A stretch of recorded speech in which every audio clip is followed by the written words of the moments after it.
Indonesia 'ਚ ਜ਼ਬਰਦਸਤ ਭੂਚਾਲ ਆਇਆ। ਗਰੀਬ ਮੁਲਕਾਂ ਦੀ ਤਰਾਸਦੀ ਆ, ਕੁਛ ਨਾ ਕੁਛ ਹੁੰਦਾ ਹੀ ਰਹਿੰਦਾ। ਕਦੀ ਸੁਨਾਮੀ ਆ ਗਈ, ਕਦੀ ਭੂਚਾਲ ਆ ਗਿਆ, ਕਦੀ ਕੁਝ ਆ ਗਿਆ। ਵੈਸੇ ਅਸੀਂ ਵੀ ਹਿਮਾਲਿਆ ਦੇ ਜਿੱਥੇ ਏਰੀਏ 'ਚ ਬੈਠੇ ਹੋਏ ਪੰਜਾਬ ਮੇਰੇ ਖਿਆਲ ਸਭ ਤੋਂ ਡੇਂਜਰਸ ਜ਼ੋਨ 'ਚ ਆ, 5 ਨੰਬਰ ਸ਼ਾਇਦ ਜ਼ੋਨ ਕਹਿੰਦੇ ਆ।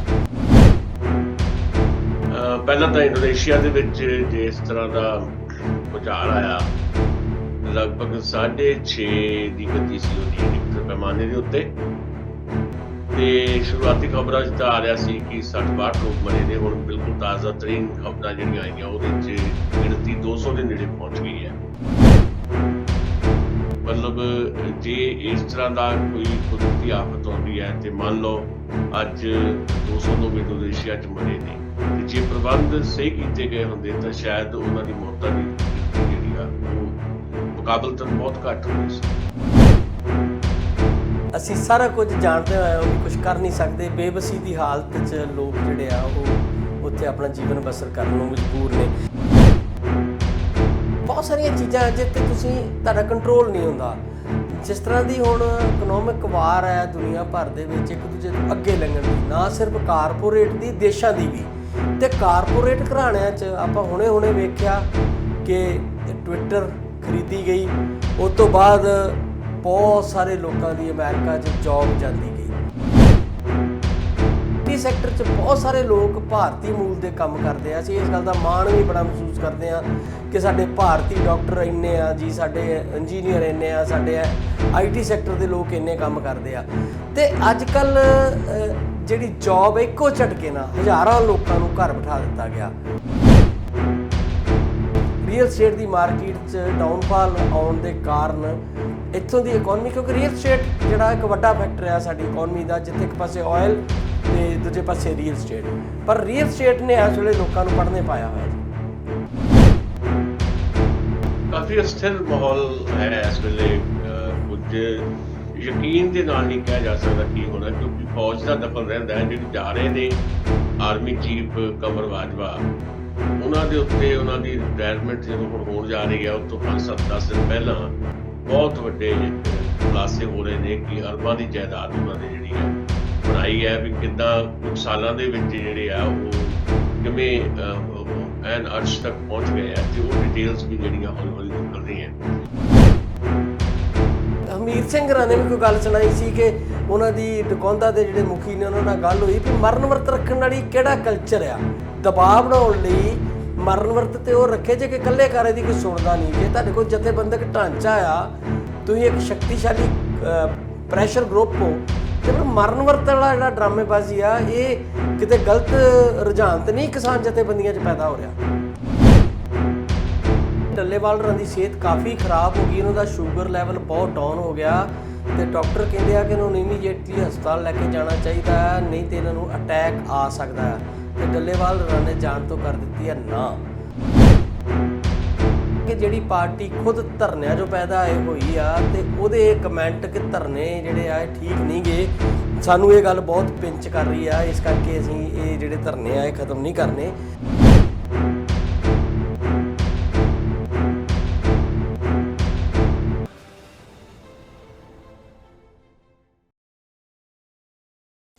ਤੁਸੀਂ ਵੇਖ ਰਹੇ ਹੋ ਟੀਵੀ ਪੰਜਾਬੀ ਦੁਨੀਆ। ਪ੍ਰਾਈਮ ਟਾਈਮ ਸ਼ੋਅ ਦਾ ਹੋ ਗਿਆ ਜੀ ਸਮਾਂ। ਮੇਰੇ ਨਾਲ ਚੰਡੀਗੜ੍ਹ ਸਟੂਡੀਓ ਤੋਂ ਜੁੜ ਗਏ ਸੁਸ਼ੀਲ ਦਸਾਂਝ। ਆਪਣੇ ਦਰਸ਼ਕਾਂ ਦਾ ਸਵਾਗਤ ਕਰਦੇ ਹਾਂ, ਤੇ ਨਾਲ ਹੀ ਦਸਾਂਝ ਸਾਹਿਬ ਤੁਹਾਨੂੰ ਜੀ ਆਇਆਂ ਕਹਿੰਦੇ ਹਾਂ ਜੀ। ਸਤਿ ਸ਼੍ਰੀ ਅਕਾਲ, ਵੈਲਕਮ। ਬਹੁਤ ਮਿਹਰਬਾਨੀ, ਬਹੁਤ ਸ਼ੁਕਰੀਆ ਹਰਜੀਤ ਗਿੱਲ ਜੀ, ਤੇ ਟੀਵੀ ਪੰਜਾਬੀ ਦੁਨੀਆ ਦੇ ਸਾਰੇ ਦਰਸ਼ਕਾਂ ਦਾ ਵੀ ਸਵਾਗਤ ਹੈ ਜੀ। ਪਿਆਰ ਭਰੀ ਸਤਿ ਸ਼੍ਰੀ ਅਕਾਲ, ਆਦਾਬ ਤੇ ਨਮਸਕਾਰ ਜੀ ਹਰਜੀਤ ਗਿੱਲ ਜੀ। ਦਸਾਂਝ ਸਾਹਿਬ, ਇੰਡੋਨੇਸ਼ੀਆ 'ਚ ਜ਼ਬਰਦਸਤ ਭੂਚਾਲ ਆਇਆ। ਇਹ ਗਰੀਬ ਮੁਲਕਾਂ ਦੀ ਤਰਾਸਦੀ ਆ, ਕੁਛ ਨਾ ਕੁਛ ਹੁੰਦਾ ਹੀ ਰਹਿੰਦਾ। ਕਦੀ ਸੁਨਾਮੀ ਆ ਗਈ, ਕਦੀ ਭੂਚਾਲ ਆ ਗਿਆ, ਕਦੀ ਕੁਝ ਆ ਗਿਆ। ਵੈਸੇ ਅਸੀਂ ਵੀ ਹਿਮਾਲਿਆ ਦੇ ਜਿੱਥੇ ਏਰੀਏ 'ਚ ਬੈਠੇ ਹੋਏ ਪੰਜਾਬ ਮੇਰੇ ਖਿਆਲ ਸਭ ਤੋਂ ਡੇਂਜਰਸ ਜ਼ੋਨ 'ਚ ਆ, 5 ਨੰਬਰ ਸ਼ਾਇਦ ਜ਼ੋਨ ਕਹਿੰਦੇ ਆ। ਅਤੇ ਮੈਂ ਕਈ ਵਾਰ ਸੋਚਦਾ ਹੁੰਦਾ ਜਿਸ ਤਰ੍ਹਾਂ ਦੇ ਆਪਣੇ ਸ਼ਹਿਰ ਬਣੇ ਹੋਏ ਆ ਪੁਰਾਣੇ, ਖਾਸ ਕਰਕੇ ਜਦੋਂ ਅੰਮ੍ਰਿਤਸਰ ਨੂੰ ਦੇਖਦੇ ਹਾਂ, ਜਲੰਧਰ ਦੀਆਂ ਬਸਤੀਆਂ ਵੇਖਦੇ ਹਾਂ, ਮਲਟੀ ਸਟੋਰੀ ਘਰ ਜਿੱਥੇ ਕੁੰਡਾ ਵੀ ਖੋਲ੍ਹਣ ਲਈ ਤੁਹਾਨੂੰ ਪਤਾ ਰੱਸੀਆਂ ਬੰਨੀਆਂ, ਤੇ ਉੱਪਰੋਂ ਹੀ ਤੀਜੀ ਮੰਜ਼ਿਲ ਤੋਂ ਖਿੱਚ ਕੇ ਖੋਲ੍ਹਦੇ ਆ, ਤੇ ਗਲੀ 'ਚ ਸਾਈਕਲ ਮੋੜ ਕੇ ਵੀ ਚੜ੍ਹ ਕੇ ਨਹੀਂ ਜਾ ਸਕਦੇ, ਇੰਨੀ ਤੰਗ ਗਲੀਆਂ ਨੇ। ਤੇ ਖਸਤਾ ਹਾਲਤ ਬਿਲਡਿੰਗਾਂ, ਅਜੇ ਵੀ ਜਰਜਰ ਕਰਦੀਆਂ ਬਿਲਡਿੰਗਾਂ 'ਚ ਲੋਕ ਰਹਿ ਰਹੇ ਆ। ਤੇ ਜਿਹੜੇ ਜ਼ੋਨ 'ਚ ਆਪਾਂ ਰਹਿ ਰਹੇ ਹਾਂ, ਰੱਬ ਨਾ ਕਰੇ ਕਦੀ ਇਸ ਤਰ੍ਹਾਂ ਦਾ ਉੱਥੇ ਗੜਬੜ ਹੋਈ ਤਾਂ ਬਹੁਤ ਜ਼ਿਆਦਾ ਨੁਕਸਾਨ ਹੋਣ ਦੀਆਂ ਸੰਭਾਵਨਾਵਾਂ ਨੇ। ਇਹਨਾਂ ਚੀਜ਼ਾਂ ਨੂੰ ਪਹਿਲਾਂ ਨਹੀਂ ਭਾਪਿਆ ਜਾਂਦਾ ਸਾਡੇ ਮੁਲਕਾਂ 'ਚ। ਤੁਹਾਨੂੰ ਜਾਂ ਮੈਨੂੰ ਇਹ ਚੀਜ਼ ਦਾ ਪਤਾ ਕਿ ਕਦੀ ਇੱਦਾਂ ਹੋਇਆ ਤੇ ਬਹੁਤ ਨੁਕਸਾਨ ਹੋ ਸਕਦਾ। ਸਾਡੀਆਂ ਸਰਕਾਰਾਂ ਨੂੰ, ਸਾਡੀ ਐਡਮਿਨਿਸਟ੍ਰੇਸ਼ਨ ਨੂੰ ਜਾਂ ਕਿਸੇ ਨੂੰ ਇਹਨਾਂ ਚੀਜ਼ਾਂ ਦਾ ਗਿਆਨ ਤੇ ਹੋਏਗਾ, ਪਰ ਆਪਾਂ ਐਕਸ਼ਨ ਉਦੋਂ ਲੈਂਦੇ ਹਾਂ ਜਦੋਂ ਸਾਰਾ ਕੁਝ ਭਾਣਾ ਵਾਪਰ ਜਾਂਦਾ। ਪਹਿਲਾਂ ਤਾਂ ਇੰਡੋਨੇਸ਼ੀਆ ਦੇ ਵਿੱਚ ਜਿਸ ਤਰ੍ਹਾਂ ਦਾ ਭੂਚਾਲ ਆਇਆ, ਲਗਭਗ 6.5 ਦੀ ਗਤੀ ਸੀ ਉਹਦੀ ਰਿਕਟਰ ਪੈਮਾਨੇ ਦੇ ਉੱਤੇ, ਤੇ ਸ਼ੁਰੂਆਤੀ ਖਬਰਾਂ 'ਚ ਤਾਂ ਆ ਰਿਹਾ ਸੀ ਕਿ 60-62 ਲੋਕ ਮਰੇ ਨੇ। ਹੁਣ ਬਿਲਕੁਲ ਤਾਜ਼ਾ ਤਰੀਨ ਖਬਰਾਂ ਜਿਹੜੀਆਂ ਆਈਆਂ ਉਹਦੇ 'ਚ ਗਿਣਤੀ 200 ਦੇ ਨੇੜੇ ਪਹੁੰਚ ਗਈ ਹੈ। ਵੀ 200 ਦੇ ਕਰੀਬ ਲੋਕ ਜਿਹੜੇ ਆ ਇੰਡੋਨੇਸ਼ੀਆ ਦੇ ਵਿੱਚ ਉਹਨਾਂ ਦੀ ਜਾਨ ਗਈ ਹੈ। ਲੱਖਾਂ ਲੋਕ ਉਹਦੇ ਨਾਲ ਜਿਹੜੇ ਆ ਉਹ ਪੀੜਤ ਹੋਏ ਨੇ, ਹਜ਼ਾਰਾਂ ਲੋਕ ਜ਼ਖਮੀ ਹੋਏ ਆ। ਜਾਨੀ ਨੁਕਸਾਨ ਦੇ ਨਾਲ ਮਾਲੀ ਨੁਕਸਾਨ ਤਾਂ ਫਿਰ ਇਸ ਤਰ੍ਹਾਂ ਹੁੰਦਾ ਹੀ ਹੈ। ਇੰਡੋਨੇਸ਼ੀਆ ਦੇ ਵਿੱਚ ਅਕਸਰ ਭੂਚਾਲ ਆਉਂਦੇ ਆ। ਉਹ ਪੱਟੀ ਕੁਝ ਇਸ ਕਿਸਮ ਦੀ ਹੈ ਜਿੱਥੇ ਅਕਸਰ ਭੂਚਾਲ ਆਉਂਦੀ ਹੈ, ਪਰ ਉਹਦੇ ਬਾਵਜੂਦ ਜਿਹੜੀ ਤੁਸੀਂ ਗੱਲ ਕਹਿੰਦੇ ਆ ਵੀ ਜਿਹੜੇ ਅਗਾਊਂ ਪ੍ਰਬੰਧ ਕਰਨੇ ਹੁੰਦੇ ਆ ਉਹਨਾਂ ਵੱਲ ਜਿਹੜਾ ਧਿਆਨ ਨਹੀਂ ਦਿੱਤਾ ਜਾਂਦਾ। ਜਦੋਂ ਨੁਕਸਾਨ ਹੋ ਜਾਂਦਾ ਹੈ ਫਿਰ ਹਰਕਤ ਵਿੱਚ ਆਉਂਦਾ ਪ੍ਰਸ਼ਾਸਨ ਜਾਂ ਸਰਕਾਰ। ਉਹਦੇ ਮੁਕਾਬਲੇ ਜੇ ਤੁਸੀਂ ਜਾਪਾਨ 'ਚ ਦੇਖੋ ਤਾਂ ਜਾਪਾਨ ਦੇ ਵਿੱਚ ਵੀ ਬਹੁਤ ਵੱਡੇ ਪੱਧਰ ਤੇ ਸੁਨਾਮੀਆਂ ਆਉਂਦੀਆਂ ਰਹਿੰਦੀਆਂ, ਭੂਚਾਲ ਆਉਂਦੇ ਰਹਿੰਦੇ ਆ। ਸਭ ਤੋਂ ਜ਼ਿਆਦਾ ਦੁਨੀਆ ਦੇ ਵਿੱਚ ਜੇ ਭੂਚਾਲ ਆਉਂਦੇ ਆ ਤੇ ਜਾਪਾਨ ਵਿੱਚ ਆਉਂਦੇ ਆ, ਪਰ ਜਾਪਾਨ ਨੇ ਆਪਣੇ ਆਪ ਨੂੰ ਇਸ ਤਰ੍ਹਾਂ ਵਿਵਸਥਿਤ ਕੀਤਾ ਹੋਇਆ ਕਿ ਨੁਕਸਾਨ ਦੀ ਸ਼ਿੱਦਤ ਕਾਫੀ ਘਟ ਜਾਂਦੀ ਹੈ। ਭਾਵੇਂ ਬਹੁਤ ਵੱਡੇ ਪੱਧਰ ਜਿਹੜੀਆਂ ਸੁਨਾਮੀਆਂ ਆਈਆਂ ਜਾਪਾਨ ਦੇ ਵਿੱਚ, ਉਹਨੇ ਬਹੁਤ ਨੁਕਸਾਨ ਵੀ ਕੀਤਾ, ਪਰ ਜਾਪਾਨ ਬਾਰ-ਬਾਰ ਉੱਠ ਕੇ ਖੜਾ ਹੁੰਦਾ ਹੈ ਤੇ ਆਪਣੇ ਆਪ ਨੂੰ ਜਿਹੜਾ ਅਪਡੇਟ ਕਰਕੇ ਰੱਖਦਾ ਹੈ। ਉਹਦੇ ਮੁਕਾਬਲੇ ਬਾਕੀ ਏਸ਼ੀਅਨ ਮੁਲਕਾਂ ਦੀ ਜਿਹੜੀ ਸਥਿਤੀ ਹੈ ਕੋਈ ਬਹੁਤੀ ਚੰਗੀ ਨਹੀਂ ਹੈ। ਤੁਸੀਂ ਜ਼ਿਕਰ ਕੀਤਾ ਪੰਜਾਬ ਦਾ ਵੀ, ਭਾਰਤ ਦਾ ਵੀ। ਭਾਰਤ ਵਿੱਚ ਵੀ ਅਕਸਰ ਭੂਚਾਲ ਦੀਆਂ ਘਟਨਾਵਾਂ ਵਾਪਰਦੀਆਂ ਰਹੀਆਂ। ਲੇਟੈਸਟ ਜਿਹੜਾ ਆਖਰੀ ਭੂਚਾਲ ਜਿਹਨੇ ਬਹੁਤ ਜ਼ਿਆਦਾ ਨੁਕਸਾਨ ਕੀਤਾ ਭਾਰਤ ਦੇ ਵਿੱਚ, ਉਹ ਭੁੱਜ ਵਿੱਚ ਆਇਆ ਸੀ, ਗੁਜਰਾਤ ਵਿੱਚ। ਉਦੋਂ ਮੈਨੂੰ ਜਾਣ ਦਾ ਵੀ ਸਬੱਬ ਬਣਿਆ ਸੀ। ਮੈਂ ਉਦੋਂ ਇੱਕ ਅਖਬਾਰ ਦੇ ਵਿੱਚ ਸੀਨੀਅਰ ਸਬ ਐਡੀਟਰ ਸੀ ਤੇ ਮੇਰੀ ਡਿਊਟੀ ਲੱਗੀ ਸੀ ਤੇ ਮੈਂ ਉੱਥੇ ਗਿਆ ਸੀ ਆਪਣੇ ਭੁੱਜ ਤੋਂ ਪਹਿਲਾਂ ਜਦੋਂ ਸਾਈਕਲੋਨ ਉੜੀਸਾ 'ਚ ਉੱਥੇ ਆਇਆ ਸੀ ਉਦੋਂ ਵੀ ਮੈਂ ਗਿਆ ਸੀ। ਤੇ ਉਹ ਸਾਰੀਆਂ ਜਿਹੜੀਆਂ ਚੀਜ਼ਾਂ ਦੇਖ ਕੇ ਤੁਹਾਡੇ ਮਨ ਦੇ ਉੱਤੇ ਬਹੁਤ ਅਸਰ ਜਾਂਦਾ ਹੈ ਵੀ ਕਿੰਨਾ ਜ਼ਿਆਦਾ ਜਾਨੀ ਤੇ ਮਾਲੀ ਨੁਕਸਾਨ ਹੁੰਦਾ ਹੈ, ਪਰ ਸਾਰਾ ਕੁਝ ਪਤਾ ਹੋਣ ਦੇ ਬਾਵਜੂਦ ਪਹਿਲਾਂ ਕੋਈ ਪ੍ਰਬੰਧ ਨਹੀਂ ਕੀਤਾ ਜਾਂਦਾ। ਤੁਸੀਂ ਪੰਜਾਬ ਦਾ ਜ਼ਿਕਰ ਕੀਤਾ, ਪੰਜਾਬ ਦੇ ਵਿੱਚੋਂ ਵੀ ਜਿਸ ਥਾਂ ਤੇ ਬੈਠ ਕੇ ਮੈਂ ਹੁਣ ਇਸ ਵੇਲੇ ਆਪਣਾ ਇਹ ਸ਼ੋਅ ਕਰ ਰਿਹਾ, ਚੰਡੀਗੜ੍ਹ ਦਾ ਇਹ ਜਿਹੜਾ ਇਲਾਕਾ ਹੈਗਾ, ਇਹ ਪੰਜਾਬ ਦੇ ਵਿੱਚੋਂ ਜਾਂ ਕਹਿ ਲਓ ਉੱਤਰੀ ਭਾਰਤ ਵਿੱਚੋਂ ਸਭ ਤੋਂ ਜ਼ਿਆਦਾ ਖਤਰਨਾਕ ਸਥਿਤੀ ਦੇ ਵਿੱਚ ਹੈ। ਜਿਹੜੀ ਹਿਮਾਲਿਆ ਪੱਟੀ ਦਾ ਤੁਸੀਂ ਜ਼ਿਕਰ ਕੀਤਾ, ਇਹ ਜਿਹੜਾ ਪੂਰੀ ਦੀ ਪੂਰੀ ਪੱਟੀ ਹੈ, ਇਹ ਇੱਕ ਕਿਸਮ ਦਾ ਭੁਚਾਲ ਦੇ ਕਹਿ ਲਓ ਕਿ ਮੂੰਹ ਦੇ ਉੱਤੇ ਬੈਠੀ ਹੈ। ਜੇ ਕਿਤੇ ਭੁਚਾਲ ਇਸ ਗਤੀ ਦਾ ਆ ਜਾਂਦਾ ਜਿਸ ਗਤੀ ਦਾ ਹੁਣ ਇੰਡੋਨੇਸ਼ੀਆ 'ਚ ਆਇਆ, ਤਾਂ ਨੁਕਸਾਨ ਦਾ ਅੰਦਾਜ਼ਾ ਵੀ ਨਹੀਂ ਕੀਤਾ ਜਾ ਸਕਦਾ। ਐਡਾ ਵੱਡੇ ਪੱਧਰ ਤੇ ਨੁਕਸਾਨ ਹੋਏਗਾ, ਪਰ ਇੱਥੇ ਕਿਸੇ ਕਿਸਮ ਦੇ ਕੋਈ ਅਗਾਊਂ ਪ੍ਰਬੰਧ ਨਹੀਂ, ਇਹਦੀ ਸੂਚਨਾ ਵੀ ਇਮੀਡੀਏਟ ਨਹੀਂ ਮਿਲ ਪਾਉਂਦੀ ਭੁਚਾਲ ਦੀ, ਤੇ ਕੋਈ ਪ੍ਰਬੰਧ ਉਸ ਢੰਗ ਦੇ ਨਹੀਂ ਹੈ। ਸੋ ਮੈਂ ਸਮਝਦਾ ਕਿ ਏਸ਼ੀਅਨ ਮੁਲਕਾਂ ਦੇ ਵਿੱਚ ਖਾਸ ਤੌਰ ਦੇ ਉੱਤੇ ਇਹ ਇੱਕ ਵੱਡੀ ਸਮੱਸਿਆ ਬਣੀ ਹੋਈ ਹੈ ਵੀ ਜਿਹੜੀਆਂ ਕੁਦਰਤੀ ਆਫਤਾਂ ਆਉਂਦੀਆਂ ਤੇ ਕੁਦਰਤੀ ਆਫਤਾਂ ਨਾਲ ਹੁੰਦੇ ਨੁਕਸਾਨ ਦੀ ਸ਼ਿੱਦਤ ਕਿੱਦਾਂ ਘਟਾਈ ਜਾਵੇ, ਇਹਦੇ ਵੱਲ ਕਿਸੇ ਦਾ ਕੋਈ ਧਿਆਨ ਨਹੀਂ ਹੈ। ਮਤਲਬ ਜੇ ਇਸ ਤਰ੍ਹਾਂ ਦਾ ਕੋਈ ਕੁਦਰਤੀ ਆਫਤ ਆਉਂਦੀ ਹੈ ਤੇ ਮੰਨ ਲਓ ਅੱਜ 200 ਲੋਕ ਇੰਡੋਨੇਸ਼ੀਆ 'ਚ ਮਰੇ ਨੇ, ਤੇ ਜੇ ਪ੍ਰਬੰਧ ਸਹੀ ਕੀਤੇ ਗਏ ਹੁੰਦੇ ਤਾਂ ਸ਼ਾਇਦ ਉਹਨਾਂ ਦੀ ਮੌਤਾਂ ਦੀ ਗਿਣਤੀ ਜਿਹੜੀ ਆ ਉਹ ਮੁਕਾਬਲਤਨ ਬਹੁਤ ਘੱਟ ਹੋਣੀ ਸੀ। ਪਰ ਹੁੰਦੇ ਨੇ ਨੁਕਸਾਨ ਇਹ, ਤੇ ਅਸੀਂ ਲਗਾਤਾਰ ਇਹਨਾਂ ਨੂੰ ਅਣਦੇਖਾ ਕਰਦੇ ਆ। ਸਰਕਾਰਾਂ ਜਾਂ ਪ੍ਰਸ਼ਾਸਨ ਵੱਲੋਂ ਇਹਦੇ ਵਾਸਤੇ ਰਸਮੀ ਤੌਰ ਦੇ ਉੱਤੇ ਬਕਾਇਦਾ ਬਣਾਏ ਜਾਂਦੇ ਨੇ, ਮਹਿਕਮੇ ਵੀ ਬਣਾਏ ਜਾਂਦੇ ਨੇ ਤੇ ਟੀਮਾਂ ਵੀ ਬਣਾ ਦਿੱਤੀਆਂ ਜਾਂਦੀਆਂ, ਪਰ ਉਹ ਹੱਥ ਤੇ ਹੱਥ ਧਰ ਕੇ ਬੈਠਣ ਵਾਲੇ ਲੋਕ ਹੁੰਦੇ ਆ। ਉਹਨਾਂ ਲਈ ਉਸ ਕਿਸਮ ਦਾ ਪ੍ਰਬੰਧ ਜਾਂ ਵਿਵਸਥਾ ਨਹੀਂ ਉਹਨਾਂ ਨੂੰ ਦਿੱਤੀ ਜਾਂਦੀ ਵੀ ਉਹ ਅਗਾਊਂ ਕੁਝ ਪ੍ਰਬੰਧ ਜਿਹੜੇ ਕਰ ਸਕਣ। ਜੀ ਦਸਾਂਝ ਸਾਹਿਬ, ਵਾਕਿਆ ਹੀ ਇਹ ਗੱਲ ਤਾਂ ਠੀਕ ਹੈ। ਜਿਵੇਂ ਤੁਸੀਂ ਜਾਪਾਨ ਦਾ ਜ਼ਿਕਰ ਕੀਤਾ ਆ, ਮੈਨੂੰ ਯਾਦ ਹੈ ਮੈਂ ਜਦੋਂ ਥਾਪਰ ਕਾਲਜ ਪੜ੍ਹਦਾ ਸੀ, ਕਿੰਨੀ ਪੁਰਾਣੀ ਗੱਲ ਆ, 80-81 ਦੀ, ਸਿਵਲ ਇੰਜੀਨੀਅਰਿੰਗ ਦਾ ਸਬਜੈਕਟ ਹੀ ਆਏ ਸਟਰਕਚਰ ਨਾਲ ਸੰਬੰਧਿਤ, ਤੇ ਉਹਦੇ ਵਿੱਚ ਸਾਡੇ ਟੀਚਰ ਸਾਹਿਬਾਨ ਨੇ ਸਾਨੂੰ ਦੱਸਿਆ ਸੀਗਾ ਕਿ ਜਾਪਾਨ ਦੀ ਧਰਤੀ ਜਿਹੜੀ ਆ ਉਹ ਇਸ ਤਰ੍ਹਾਂ ਦੀ ਆ ਕਿ ਜੇ ਉਹਨੂੰ 100 ਫੁੱਟ ਡੀਪ ਥੱਲੇ ਪੁੱਟ ਲਿਆ ਜਾਵੇ ਤੇ ਉਹਦੇ ਥੱਲੇ ਦਲਦਲ ਆ, ਮਤਲਬ ਸਾਰੀ ਧਰਤੀ ਉੱਤੇ ਫਲੋਟ ਕਰ ਰਹੀ ਕਿਸਮ ਦੀ, ਤੇ ਉਹਨਾਂ ਨੇ ਕੁਝ ਇੱਕ ਇਹੋ ਜਿਹੇ ਸਟਰਕਚਰ ਖੜੇ ਕਰ ਲਏ ਉੱਥੇ ਜਿੱਥੇ ਉਹ 100 ਫੁੱਟ ਡੀਪ ਧਰਤੀ ਨਾਲੋਂ ਪੂਰਾ ਅਲੱਗ ਕਰ ਦਿੰਦੇ ਪੋਰਸ਼ਨ ਨੂੰ, ਤੇ ਉਹਦੇ ਵਿੱਚ ਜਿੱਦਾਂ ਆਪਾਂ ਸਰਹੰਦ ਵਾਲੇ ਪੁਲ ਤੇ ਵੇਖਦੇ ਨਾ, ਪੌਂਟੂਨ ਬ੍ਰਿਜ ਕਹਿੰਦੇ ਉਹਨਾਂ ਨੂੰ, ਵੱਡੇ ਵੱਡੇ ਗੋਲ ਸਿਲੰਡਰ ਜੇ ਬਣਾ ਕੇ ਉੱਤੇ ਰੈਸਟੋਰੈਂਟ ਬਣਿਆ, ਆਪਾਂ ਸਰਹੰਦ ਲੰਘਦਿਆਂ ਕਦੀ ਵੇਖਿਆ ਹੋਣਾ, ਉਹਨੂੰ ਪੌਂਟੂਨ ਕਹਿੰਦੇ ਆ, ਤੁਸੀਂ ਵੀ ਜਾਣਦੇ ਹੋਗੇ। ਤੇ ਥੱਲੇ ਵੱਡੇ ਪੌਂਟੂਨ ਬਣਾ ਕੇ ਉਹਦੇ ਉੱਤੇ ਸਟਰਕਚਰ ਬਣਾਤੇ ਜਿੱਤੇ ਮਤਲਬ 50 ਮੰਜ਼ਲਾਂ 40 ਮੰਜ਼ਲਾਂ ਦੇ ਹੋਟਲ ਬਣ ਗਏ। ਜਦੋਂ ਕਦੀ ਇਸ ਗਤੀ ਦਾ ਉੱਥੇ ਕੋਈ ਕ੍ਰਾਈਸਿਸ ਆਉਂਦਾ ਜਾਂ ਇਹ ਆਉਂਦਾ ਆ ਭੁਚਾਲ, ਤੇ ਭੁਚਾਲ 'ਚ ਦੋ ਚੀਜ਼ਾਂ ਹੁੰਦੀਆਂ ਨੇ, ਇੱਕ ਉਹਦੀ ਰੈਕਟਰ ਸਕੇਲ ਤੇ ਕਿੰਨੀ ਸੀਗੀ, 6 ਤੇ ਆਇਆ, 5 ਤੇ ਆਇਆ, 5.5 ਆਇਆ, ਦੂਸਰਾ ਦੀ ਡਿਊਰੇਸ਼ਨ ਕਿੰਨੀ ਆ। ਇਹ ਦੋ ਚੀਜ਼ਾਂ ਜਿਹੜੀਆਂ ਬੜੀਆਂ ਘਾਤਕ ਹੁੰਦੀਆਂ ਨੇ। ਤੇ ਜਦੋਂ ਇਸ ਤਰ੍ਹਾਂ ਦੀ ਕੋਈ ਐਡਵਾਂਸ 'ਚ ਇਹ ਵੀ ਕਿਹਾ ਜਾਂਦਾ ਹੈ ਕਿ ਭੁਚਾਲ ਬਾਰੇ ਅਗੇਤੀ ਜਾਣਕਾਰੀ ਬਹੁਤ ਘੱਟ ਮਿਲਦੀ ਆ। ਹਾਲਾਂਕਿ ਕਿਹਾ ਜਾਂਦਾ ਹੈ ਕਿ ਜਿਹੜੇ ਚੂਹੇ ਆ, ਧਰਤੀ ਦੇ ਥੱਲੇ ਰਹਿਣ ਵਾਲੀਆਂ ਚੀਜ਼ਾਂ ਨੇ, ਉਹਨਾਂ ਨੂੰ ਸਭ ਤੋਂ ਪਹਿਲਾਂ ਅਲਰਟ ਹੋ ਜਾਂਦਾ। ਤੇ ਹੁਣ ਸਿਸਮਿਕ ਸਕੇਲ ਵਗੈਰਾ ਜਿਹੜੀਆਂ ਬਣੀਆਂ ਨੇ ਤੇ ਅਗਾਊਂ ਕੁਝ ਕਿਆਫੇ ਲਾਏ ਜਾ ਸਕਦੇ ਆ ਕਿ ਕਿਹੜੀ ਜਗ੍ਹਾ ਤੋਂ ਕੋਈ ਪਲੇਟਾਂ ਖਿਸਕ ਸਕਦੀਆਂ ਨੇ। ਤਾਂ ਇਹਨਾਂ ਹਾਲਾਤਾਂ ਦੇ ਵਿੱਚ ਜਾਪਾਨ ਵਰਗੇ ਕੰਟਰੀ ਜਿੱਥੇ ਟੈਕਨੋਲੋਜੀ ਆ, ਉਹਨਾਂ ਨੇ ਬਹੁਤ ਕੁਝ ਕਰ ਲਿਆ, ਪਰ ਸਾਡੇ ਮੁਲਕਾਂ 'ਚ ਤੇ ਤੁਸੀਂ ਅਜੇ ਵੇਖ ਲਓ ਵੀ ਰੋਟੀ ਦਾ ਸਾਧਨ ਪੂਰਾ ਨਹੀਂ ਕਰ ਸਕੇ ਅਸੀਂ। ਤੇ ਫਿਰ ਉੱਥੇ ਇਸ ਤਰ੍ਹਾਂ ਦੀਆਂ ਚੀਜ਼ਾਂ ਬਾਰੇ ਜੇ ਸੋਚਣਾ ਵੀ ਜਿਹੜਾ ਬਹੁਤ ਦੂਰ ਦੀ ਗੱਲ ਹੈ। ਮੋਦੀ ਸਾਹਿਬ ਭਾਵੇਂ ਰੋਜ਼ ਨਵੀਂ ਤੋਂ ਨਵੀਂ ਗੱਲ ਆ ਕੇ ਸਾਨੂੰ ਦੱਸ ਜਾਂਦੇ ਆ। ਮੋਦੀ ਸਾਹਿਬ ਤਾਂ ਦੇਸ਼ ਨੂੰ ਵਿਸ਼ਵ ਗੁਰੂ ਬਣਾਉਣ ਦੇ ਵੱਲ ਤੁਰੇ ਹੋਏ ਆ। ਪਤਾ ਨਹੀਂ ਹੁਣ ਕਿਸ ਤਰ੍ਹਾਂ ਦਾ ਵਿਸ਼ਵ ਗੁਰੂ ਬਣੇਗਾ ਭਾਰਤ, ਜਦਕਿ ਜਿਹੜੀਆਂ ਇਸ ਤਰ੍ਹਾਂ ਦੀਆਂ ਸਮੱਸਿਆਵਾਂ ਹੈਗੀਆਂ ਸਿੱਧੇ ਤੌਰ ਦੇ ਉੱਤੇ ਜਿਹੜੀਆਂ ਜਨ ਜੀਵਨ ਦੇ ਨਾਲ ਜੁੜੀਆਂ ਹੋਈਆਂ, ਉਹਦੇ ਵੱਲ ਕਿਸੇ ਦਾ ਕੋਈ ਧਿਆਨ ਨਹੀਂ ਹੈ। ਸਿਰਫ ਸੱਤਾ ਦੇ ਵਿੱਚ ਹੈਗੇ ਆ ਤੇ ਸੱਤਾ ਦੇ ਵਿੱਚ ਬਣੇ ਰਹਿਣਾ, ਇਸ ਪਾਸੇ ਵੱਲ ਹੀ ਧਿਆਨ ਹੈ, ਹੋਰ ਕਿਸੇ ਪਾਸੇ ਵੱਲ ਕੋਈ ਧਿਆਨ ਨਹੀਂ ਹੈ। ਇਹ ਸਾਰੀਆਂ ਚੀਜ਼ਾਂ ਜਿਹੜੀਆਂ ਜੁੜੀਆਂ ਹੋਈਆਂ ਆ ਆਮ ਲੋਕਾਂ ਦੇ ਨਾਲ, ਉਹਨਾਂ ਦੀ ਜ਼ਿੰਦਗੀ ਦੇ ਨਾਲ, ਉਧਰ ਕਿਸੇ ਕਿਸਮ ਦਾ ਕੋਈ ਧਿਆਨ ਨਾ ਹੋਣਾ, ਇਹ ਮੈਨੂੰ ਲੱਗਦਾ ਕਿ ਸਾਡੇ ਜਾਪਾਨ ਨੂੰ ਛੱਡ ਕੇ ਜਾਂ ਕੁਝ ਇੱਕ ਹੋਰ ਮੁਲਕਾਂ ਨੂੰ ਛੱਡ ਕੇ, ਖਾਸ ਤੌਰ ਤੇ ਏਸ਼ੀਅਨ ਮੁਲਕਾਂ ਦੀ ਬਹੁਤ ਵੱਡੀ ਸਮੱਸਿਆ ਬਣੀ ਹੋਈ ਹੈ। ਭਾਰਤ ਦੀ ਤਾਂ ਬਹੁਤ ਹੀ ਵੱਡੀ ਸਮੱਸਿਆ ਹੈ ਕਿ ਭਾਰਤ ਦੇ ਵਿੱਚ ਵਾਰ-ਵਾਰ ਤੇ ਬਦਲ ਕੇ ਸੱਤਾ 'ਚ ਆਉਂਦੇ ਲੋਕ ਜਿਹੜੇ ਆ, ਉਹਨਾਂ ਦੇ ਏਜੰਡੇ ਕੁਝ ਹੋਰ ਰਹੇ ਆ। ਉਹਨਾਂ ਦੇ ਏਜੰਡੇ ਭਾਰਤ ਨਹੀਂ ਹੈ, ਉਹਨਾਂ ਦੇ ਏਜੰਡਾ ਭਾਰਤ ਦੇ ਲੋਕ ਨਹੀਂ ਹੈ, ਭਾਰਤ ਦੇ ਨਾਗਰਿਕ ਨਹੀਂ ਹੈ। ਉਹਨਾਂ ਦੇ ਏਜੰਡੇ ਤਾਂ ਭਾਰਤ ਦੇ ਆਮ ਨਾਗਰਿਕ ਨੂੰ ਵੋਟ ਵਿੱਚ ਤਬਦੀਲ ਕਰਕੇ ਸੱਤਾ ਹਾਸਲ ਕਰਨ ਤੱਕ ਹੀ ਜਿਹੜੇ ਸੀਮਤ ਹੈ। ਸੋ ਇਸ ਕਰਕੇ ਉਮੀਦ ਬਹੁਤੀ ਨਹੀਂ ਦਿਖਾਈ ਦਿੰਦੀ ਕਿ ਜੇ ਇਸ ਤਰ੍ਹਾਂ ਦੀ ਕੁਦਰਤੀ ਆਫਤ ਕੋਈ ਆਉਂਦੀ ਹੈ ਤੇ ਉਹਦੇ ਨਾਲ ਸਿੱਝਣ ਵਾਸਤੇ ਕੋਈ ਬਹੁਤ ਵਧੀਆ ਸਿਸਟਮ ਜਿਹੜਾ ਅਸੀਂ ਡਿਵੈਲਪ ਕਰ ਸਕੀਏ, ਜਿੱਦਾਂ ਤੁਸੀਂ ਜਾਪਾਨ ਦਾ ਜ਼ਿਕਰ ਕੀਤਾ। ਮੈਂ ਨਿਊਜ਼ੀਲੈਂਡ ਵੀ ਜਾ ਕੇ ਆਇਆ। ਨਿਊਜ਼ੀਲੈਂਡ 'ਚ ਵੀ ਸਭ ਤੋਂ ਜ਼ਿਆਦਾ ਭੂਚਾਲ ਜਿਹੜਾ ਮੁਲਕਾਂ 'ਚ ਆਉਂਦੇ ਆ, ਨਿਊਜ਼ੀਲੈਂਡ ਉਹਨਾਂ 'ਚ ਸ਼ਾਮਲ ਹੈ। ਰੋਜ਼ ਹੀ ਲਗਭਗ ਧਰਤੀ ਉੱਥੋਂ ਦੀ ਹਿੱਲਦੀ ਹੈ।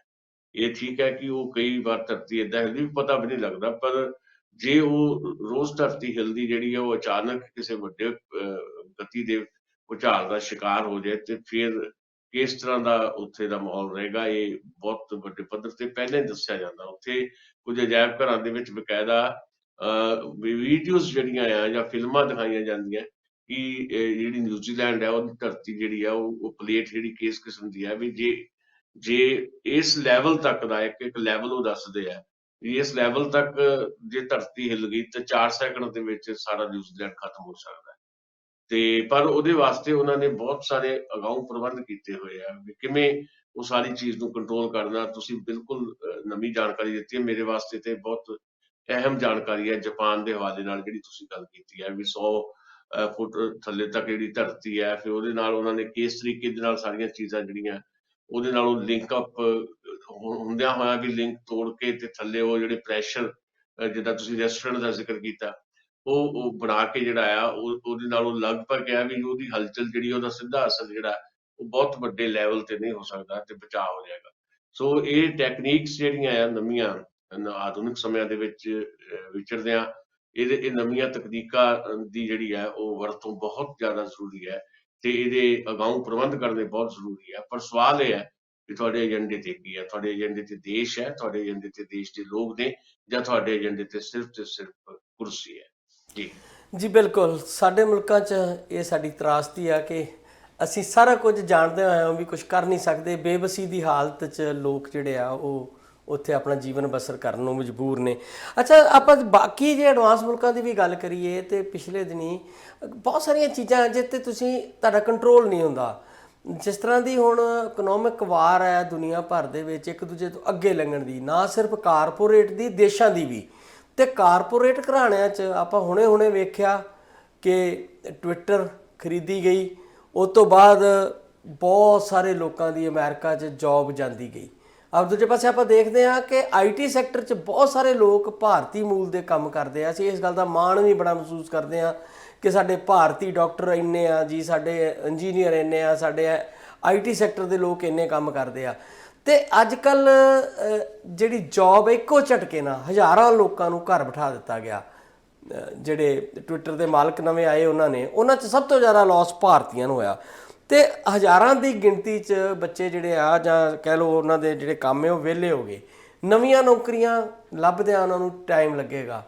ਤੇ ਕੁਝ ਕੁ ਤੇ ਇਹ ਆ ਕਿ ਜਿਨ੍ਹਾਂ ਦੀ ਹਾਲਾਤ ਇਹ ਆ ਕਿ ਜਿਹੜੇ H1B ਵੀਜ਼ੇ ਤੇ ਆ, ਜਿਨ੍ਹਾਂ ਨੂੰ ਨਵੀਆਂ ਕੰਪਨੀਆਂ ਉਹ ਵੀਜ਼ਾ ਵੀ ਨਾਲ ਦੇਣ ਤੇ ਤਾਂ ਹੀ ਉੱਥੇ ਉਹ ਟਿਕੇ ਰਹਿ ਸਕਦੇ ਆ, ਉਹਨਾਂ ਦੀ ਹਾਲਤ ਬਹੁਤ ਤਰਸਯੋਗ ਆ। ਕਿਉਂਕਿ ਉਹਨਾਂ 'ਚੋਂ ਬਹੁਤ ਸਾਰਿਆਂ ਨੂੰ ਵਾਪਸ ਭਾਰਤ ਪਰਤਣਾ ਪੈ ਸਕਦਾ ਜੇਕਰ ਉਹਨਾਂ ਨੂੰ ਦੁਬਾਰਾ ਕਿਸੇ ਕੰਪਨੀ ਨੇ ਓਨ ਨਾ ਕੀਤਾ ਤੇ ਵੀਜ਼ੇ ਨਾ ਦਵਾਏ।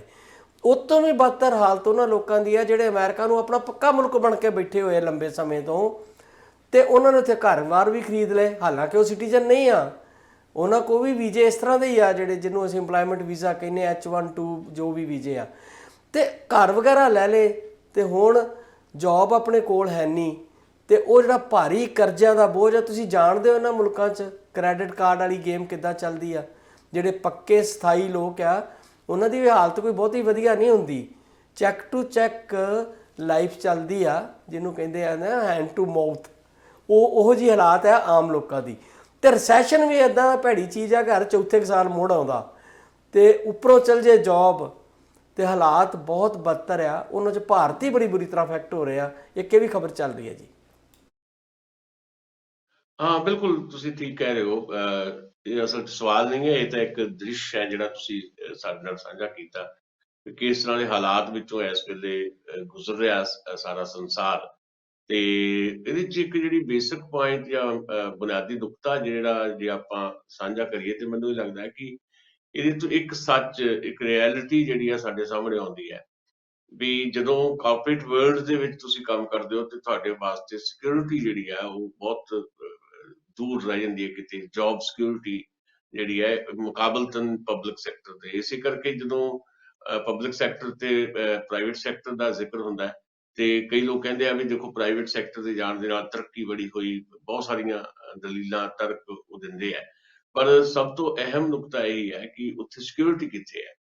ਪਬਲਿਕ ਸੈਕਟਰ 'ਚ ਇੱਕ ਤੁਹਾਡੇ ਕੋਲ ਸਿਕਿਉਰ ਰਹਿੰਦਾ ਵੀ ਹਾਂ ਵੀ ਜੌਬ ਦੇ ਉੱਤੇ ਤੁਹਾਡੇ ਸੰਕਟ ਉਸ ਰੂਪ 'ਚ ਨਹੀਂ ਹੈ ਜਿੱਦਾਂ ਇੱਥੇ ਹੈ ਵੀ ਤੁਸੀਂ ਇੱਕੋ ਝਟਕੇ ਦੇ ਨਾਲ ਜਿਹੜਾ ਹੈ ਜਿਹਨੂੰ ਮਰਜ਼ੀ ਜਿੱਥੇ ਮਰਜ਼ੀ ਤੋੜ ਸਕਦੇ ਹੋ, ਘਰ ਨੂੰ ਤੋੜ ਸਕਦੇ ਹੋ। ਇੱਥੇ ਸਾਡੇ ਭਾਰਤ ਵਿੱਚ ਵੀ ਕੁਝ ਮੀਡੀਆ ਹਾਊਸਿਸ 'ਚ ਵੀ ਮੈਂ ਦੇਖਿਆ। ਮਿਸਾਲ ਦੇ ਤੌਰ ਤੇ ਮੈਂ ਤੁਹਾਨੂੰ ਦੱਸਦਾ ਕਿ 2002 ਦੇ ਵਿੱਚ ਜਦੋਂ ਅਸੀਂ ਸ਼ਿਫਟ ਹੋਏ ਜਲੰਧਰ ਇੱਥੋਂ ਚੰਡੀਗੜ੍ਹ ਤੋਂ, ਤਾਂ ਕੋਈ ਬਹੁਤੀ ਜੌਬ ਨਹੀਂ ਸੀ। ਮੈਂ ਤਾਂ ਚਲੋ ਹੋਰ ਕੰਮ ਕਰ ਰਿਹਾ ਸੀ ਤੇ ਮੇਰੇ ਜੀਵਨ ਸਾਥਣ ਨੇ ਜਗਬਾਣੀ ਜੁਆਇਨ ਕੀਤੀ ਤੇ ਜਗਬਾਣੀ ਅਖਬਾਰ, ਤੇ ਉੱਥੇ ਪਹਿਲਾਂ ਹੀ ਜਾ ਕੇ ਦੇਖਿਆ, ਉੱਥੇ ਪਹਿਲਾਂ ਹੀ ਇੱਕ ਤੁਹਾਡੇ ਤੋਂ ਅਸਤੀਫਾ ਲਿਖਵਾ ਲਿਆ ਜਾਂਦਾ। ਮਤਲਬ ਤੁਹਾਨੂੰ ਜੁਆਇਨ ਕਰਨ ਤੋਂ ਪਹਿਲਾਂ ਤੁਹਾਡਾ ਰਿਜ਼ਾਈਨ ਲਿਆ ਜਾਂਦਾ ਵੀ ਜਦੋਂ ਮਰਜ਼ੀ ਤੁਹਾਨੂੰ ਅਸੀਂ ਇੱਥੋਂ ਤੋੜ ਸਕਦੇ ਹਾਂ। ਇਹ ਫਰਕ ਮੈਂ ਇੱਕ ਮਿਸਾਲ ਦਿੱਤੀ ਹੈ, ਸਾਰੇ ਪਾਸੇ ਹੋ ਰਿਹਾ ਵੀ ਤੁਹਾਨੂੰ ਜੁਆਇਨ ਕਰਨ ਤੋਂ ਪਹਿਲਾਂ, ਇਸ ਤੋਂ ਪਹਿਲਾਂ ਕਿ ਤੁਹਾਨੂੰ ਜੁਆਇਨਿੰਗ ਲੈਟਰ ਦਿੱਤਾ ਜਾਏ, ਤੁਹਾਨੂੰ ਜੁਆਇਨ ਕਰਵਾਇਆ ਜਾਵੇ, ਤੁਹਾਡੇ ਤੋਂ ਰਿਜ਼ਾਈਨ ਲੈ ਲਿਆ ਜਾਂਦਾ ਤਾਂ ਜੋ ਤੁਸੀਂ ਚੂੰ ਬਿਨਾਂ ਕਰ ਸਕੋ। ਹੋਰ ਵੀ ਬੜੀਆਂ ਗੱਲਾਂ। ਸੋ ਅਲਟੀਮੇਟਲੀ ਇਸ ਵੇਲੇ ਕਾਰਪੋਰੇਟ ਵਰਲਡ ਐਲਨ ਮਸਕ ਦੇ ਹਵਾਲੇ ਨਾਲ ਤੁਸੀਂ ਗੱਲ ਕੀਤੀ ਹੈ ਵੀ ਟਵਿੱਟਰ ਦੇ ਉੱਤੇ ਜਿਸ ਕਿਸਮ ਦਾ ਆਉਂਦਿਆਂ ਸਾਰ ਉਹਨਾਂ ਨੇ ਜਿਹੜਾ ਵਡਾਂਗਾ ਕੀਤਾ, ਕੋਈ ਚੂੰ ਤੱਕ ਵੀ ਨਹੀਂ ਕਰ ਸਕਿਆ, ਨਾ ਕੋਈ ਕਰ ਸਕਦਾ। ਤੇ ਏਡੇ ਬਾਕੀ ਸਥਿਤੀਆਂ ਜਿਹੜੀਆਂ ਆ ਨਾਰਥ ਅਮਰੀਕਾ ਦੇ ਵਿੱਚ ਬਹੁਤ ਜ਼ਿਆਦਾ ਬਦ ਤੋਂ ਬਦਤਰ ਹੋ ਰਹੀਆਂ। ਕੈਨੇਡਾ ਦੇ ਵਿੱਚੋਂ ਵੀ ਕੁਝ ਏਦਾਂ ਦੀਆਂ ਖਬਰਾਂ ਆ ਰਹੀਆਂ, ਭਾਵੇਂ ਕੈਨੇਡਾ ਦੇ ਵਿੱਚ ਬਹੁਤ ਜ਼ਿਆਦਾ ਜ਼ਰੂਰਤ ਹੈ ਕਿਰਤੀ ਹੱਥਾਂ ਦੀ, ਤੇ ਕੁਝ ਓਪਨ ਵੀ ਕਰ ਰਹੀ ਹੈ ਤੁਹਾਡੀ ਸਰਕਾਰ ਵੀ ਹਾਂ ਹੋਰ ਲੋਕ ਇੱਥੇ ਵੱਧ ਤੋਂ ਵੱਧ ਹੋਣ। ਪਰ ਜਿਹੜੀਆਂ ਜੌਬਸ ਨਹੀਂ ਰਹੀਆਂ, ਜਾਂ ਕਹਿ ਲਓ ਜਿਸ ਕਿਸਮ ਦੀਆਂ ਜੌਬ ਹੈ, ਜੌਬ ਦਾ ਕਰੈਕਟਰ ਕੀ ਹੈ, ਇਹ ਵੀ ਆਪਣੇ ਆਪ ਦੇ ਵਿੱਚ ਹੈ। ਲੇਬਰ ਬਹੁਤੀ ਚਾਹੀਦੀ ਹੈ, ਪਰ ਜਿਹੜੀ ਇੱਕ ਸਿਕਿਉਰ ਕਿਸਮ ਦੀ ਜੌਬ ਤੇ ਇੱਕ ਸਵੈਮਾਨ ਵਾਲੀ ਜਿਹੜੀ ਇੱਕ ਜੌਬ ਹੋਣੀ ਚਾਹੀਦੀ ਹੈ, ਉਹ ਕਿਤੇ ਨਾ ਕਿਤੇ ਉਹਦੀ ਘਾਟ ਬਹੁਤ ਵੱਡੇ ਪੱਧਰ ਤੇ ਰੜਕਦੀ ਹੈ। ਇਹੀ ਫਰਕ ਹੈ ਜਨਤਕ ਖੇਤਰ ਤੇ ਨਿੱਜੀ ਖੇਤਰ ਦਾ। ਜੀ ਸਾਹਿਬ ਤੁਸੀਂ ਬਿਲਕੁਲ ਠੀਕ ਸਾਰੀ ਨਿਸ਼ਾਨਦੇਹੀ ਕੀਤੀ ਆ।